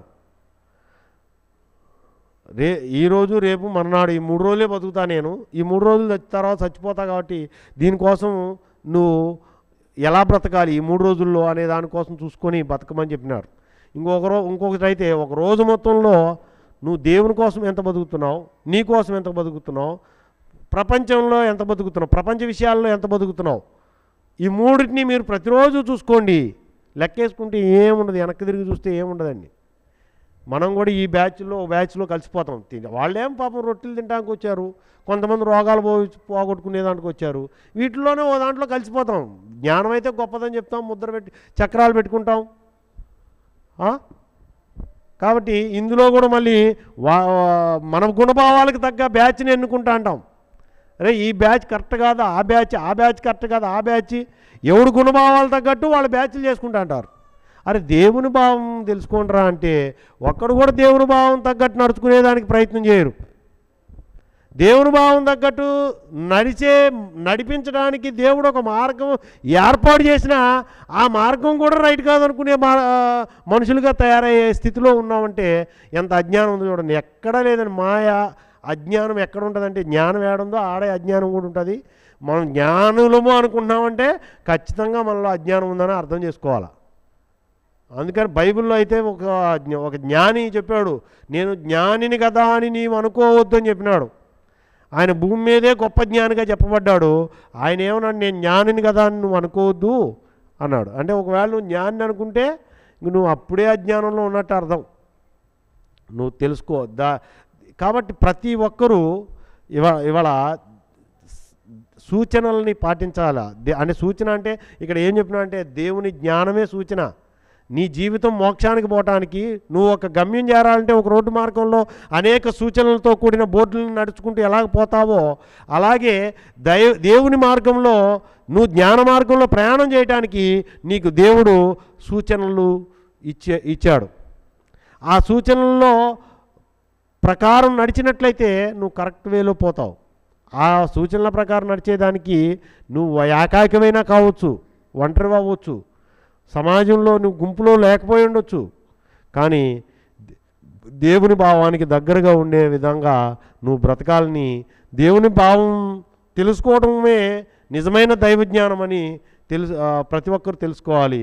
కాబట్టి ఇంత గొప్ప జ్ఞానాన్ని అందించి దానికి ఇందాక ఒక ఖురాన్ గ్రంథంలో కూడా ఒక మాట చెప్పారు, విజ్ఞులకు మాత్రమే అన్నారు. ఎవడు చెప్పినా గొర్రెల్లాగా వినిపోయేదే. విజ్ఞత ఎక్కడ ఉపయోగిస్తున్నావు? బుద్ధిని ఎక్కడో ఉపయోగించాలి కదా. ఎవడో ఏదో చెప్తాడు, అది రైట్ అంటాడు, దాన్ని పట్టుకొని ఇంకొకటి చెప్పేది. ఆడు చెప్పిన దానిలో ఏది శాస్త్రబద్ధంగా ఉంది, శాస్త్రబద్ధత ఉందా లేదా అని ఎవడైనా ఆలోచన చేస్తున్నాడా? ఆ శాస్త్రబద్ధమైన విషయం అయితేనే దేవుడు చెప్తాడు. శాస్త్రబద్ధమైన విషయాన్ని మాత్రమే దేవుని జ్ఞానం మనకు తెలియజేస్తుంది. ప్రపంచ విషయాలు, తిండి తిప్పల గురించి, డబ్బు సంపాదన గురించి, ఈ ప్రపంచంలో ఉన్న అనేక రకాలైన విషయ చింతనల్లో గురించి దేవుడు చెప్పడు అనే ఇంగిత జ్ఞానం లేకుండా పోతే ఇంకా వాడిని ఎవడు కాపాడతాడు చెప్పండి?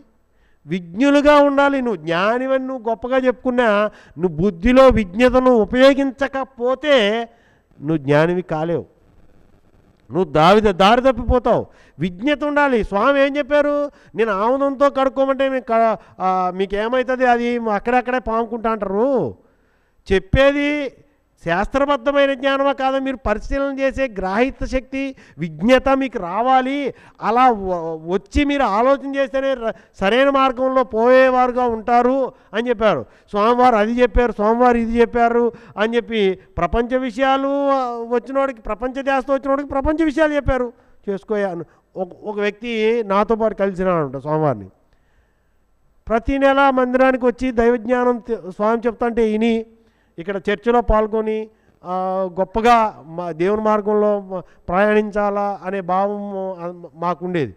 అలా ప్రతి నెల మానకూడదు, మిస్ అవ్వకుండా రావాలా, ఒక్కసారి పోయినా కానీ దేవుని జ్ఞానాన్ని నేను కోల్పోతాను అనుకుని మేము అనుకుంటే, నా పక్కన వచ్చిన ఆయనతో స్వామి ఏం చెప్పానంటే, నువ్వు ప్రతి నెల రాకపోయినా పర్లేదు, నీకు వీలుంటేనే రండి, కుదరకపోతే ఇంటికాడైనా కానీ జ్ఞానం తెలుసుకుంటాడు, ఏం అవసరం లేదులే, నువ్వు రావాల్సిన పని లేదని చెప్పినాడు. ఇప్పుడు రావాల్సిన పని లేదంటే ఏమర్థం చేసుకోవాలి? ఇదేంటి నాకు అప్పుడు ప్రశ్న, నేను ప్రతి నెల రావాలి, స్వామి మీటింగ్ చెప్తున్నాడు, రకరకాల టైటిల్స్తో మంచి జ్ఞానాన్ని మనం చెప్తున్నాడు, ఆ చెప్పే జ్ఞానాన్ని వినాలి, శ్రద్ధతో ఇక్కడికి రావాలని నేను అనుకుంటా అంటే, పక్కనున్న ఆయనే అసలు నువ్వు రావాల్సిన పని లేదని చెప్పినాడు. ఇది ఇప్పుడు నేను ఎట్లా తీసుకోవాలి దీన్ని? అంటే నేను కూడా రావద్దా? రావాలా? మరి ఇంత గొప్ప చర్చ పెట్టినాడు, అక్కడికి వచ్చి ఖురాన్ వాక్యాలు, బైబిల్ వాక్యాలు నేర్చుకో, మీకు తెలిసింది, మీకు అప్పటికప్పుడు మీకు వాక్యాలు ఇస్తున్నాం, మీరు బయటకు వెళ్ళినప్పుడు ఈ వాక్యాలను ఎలా మీరు వివరించి చెప్పగలరో, మీ యొక్క లోపల ఉన్న గ్రాహిత శక్తి, మీలో ఉన్న ఆ సంసిద్ధతను మీరు తెలియజేసేదానికి వాక్యాలు ఇస్తున్నాం మేము, చర్చ చేయండి, ఈ ప్రపంచంలోనే ఎక్కడా లేదని చెప్తున్నారు, ఈ చర్చలో పాల్గొండి, ఇక్కడ ముస్లిం క్రైస్తవులు ఇక్కడ తప్ప ప్రపంచంలో ఎక్కడ లేరని చెప్పినారు. మరి ఇంత గొప్పగా చెప్పిన ఆయన ఇంత ప్రపంచంలో లేని దాంట్లో పాల్గొనే అవకాశం నాకు ఇచ్చినాడు, మరి నా పక్కన వచ్చిన డైలీ నెలలా రామని చెప్పొచ్చు కదా, ఏంటికి చెప్పలేదు? అంటే ఎవరికి తగ్గట్టు వాళ్ళకి చెప్తాడు ఆయన, అంతే. నీ శ్రద్ధను బట్టే నీ శ్రద్ధ ఉంటే, అదే శ్రద్ధగా అతనిలో ఉండుంటే నువ్వు వచ్చి జ్ఞానం తెలుసుకోమని చెప్పావుడేమో. కానీ అవసరం లేదు, నువ్వు వీలుంటే ఎప్పుడైనా కుదిరితే రావాలా, లేకుంటే లేదన్నట్టు చెప్పినారు అనమాట ఆయన. ఇప్పుడు రావాలా వద్దా? ఇదే మన కథల జ్ఞానంలోనో ఏ గ్రంథంలో చదివినప్పుడు శిష్యులకి పోయి రాపో అని చెప్పినప్పుడు ఏమంటే ఒకడికి పొమ్మని అర్థమైందంట, ఒకడికి పోయి రమ్మన్నాడు కదండి, పోయి రావాలని అర్థమైందంట, పోయి రాపో అంటే పోయి వెళ్ళి వచ్చి పోతుండాలని అర్థమైందంట. అంటే ఎవడు భావాలు తగ్గట్టు వాడికి అర్థమైంది. ఇంతకీ గురువు భావం ఏంటో, గురువు భావం ఏదో ఎవరు తెలుస్తుంది? గురువు భావాన్ని గ్రహించిన వాడు కదా నిజంగా శిష్యుడు. అది స్వామి ఏ ఉద్దేశంతో చెప్పారు, దానిలో నేను ఏం తెలుసుకోవాలి, నేను రాకపోతే నష్టపోతానా లాభపడతానా, నాకు శ్రద్ధ తక్కువయ్యి అట్లా చెప్పినాడా అంటే స్వామి ఏం చెప్పారు, అది ఆ స్వామి ఉద్దేశం ఏంటి తెలుసుకోకపోతే నీ భావాలు తగ్గట్టు నువ్వు గురువు చెప్పిన మాటను అన్వయించుకుంటే పోయి రాపు అన్న శిష్యుల్లాగా ఉంటావు అనమాట. నాకు అలవాటు పడద్దండి, నా జ్ఞానానికి అలవాటు పడండి, అందుకే మీకు నేను దూరంగా ఉన్నాను, మీ దగ్గరకు వచ్చి మీకు కనిపించే కొన్నాళ్ళే ఈ గోడ మీద కూడా కనపడతా, తర్వాత ఆ గోడ మీద కూడా కనబడను, నేను లేనని మీరు రాకుండా మానేస్తారేమోనండి, అలా మాత్రం చేయొద్దండి, మీరు వచ్చిపోతానండి ఇక్కడికి, జ్ఞానాన్ని తెలుసుకుంటానండి అని స్వామి ఎన్నో మీటింగుల్లో చెప్పారు. మరి స్వామి చెప్పిన జ్ఞానము మాటలు ఎవరి భావాన్ని తగ్గట్టు వాళ్ళకి అర్థమైంది. స్వామి లోపలే ఉన్నాడు, నాకు నీ పోవాల్సిన పని లేదు అంటాడు ఒకడు. లోపల అంటే అంతకుముందు లేడా, ఈ మధ్యలో వచ్చి దూరుకున్నాడా నీలో? ఏం మాట్లాడతారో అర్థం కాదు. అంటే భావాలు సూచనలు అనేవి ఎవడికి ఎలా అర్థమవుతున్నాయో చూడండి. పోయి రాపో అన్న మాట, పోయి పొమ్మన్నాడు నన్ను అనేది ఒకడికి అర్థమైతే, పోయి రా పో అన్నాడు కాబట్టి మళ్ళీ పో అనే మాట 2 సార్లు వచ్చింది కాబట్టి నన్ను పొమ్మన్నట్టే అన్నాడు అనుకునేవాడికి అలా అర్థం అవ్వచ్చు. ఎవరికి భావాలకు తగ్గట్టు వాళ్ళకి అర్థమైంది. కానీ ఇక్కడ గురువు భావం ఏది, గురువు భావం ప్రకారం నేను ఉన్నానా అని చూసుకున్నవాడే నిజంగా శిష్యుడవుతాడు.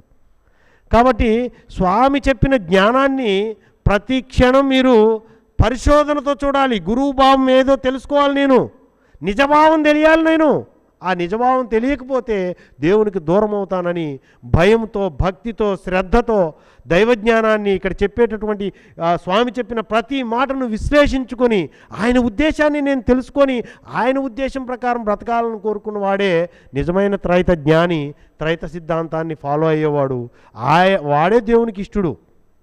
కాబట్టి అటువంటి వారిగా మనం అందరం ఉండాలని కోరుకుంటూ ఇంత గొప్ప జ్ఞానాన్ని నాకు మాకు మనందరికీ అందించినటువంటి శ్రీ శ్రీ శ్రీ ఆచార్య ప్రబోధానంద యోగేశ్వర్ల వారి పాదపద్మములకు నమస్కరిస్తూ ఇంతటితో ఈ ముస్లిం క్రైస్తవుల జ్ఞాన చర్చను ముగిస్తూ ఉన్నాం. కాబట్టి ఈ సూచనలను ప్రతి ఒక్కరూ తెలుసుకొని పాటించి జ్ఞాన మార్గంలో ముందుకు పోవాలని కోరుకుంటూ అందరికీ నమస్కారం.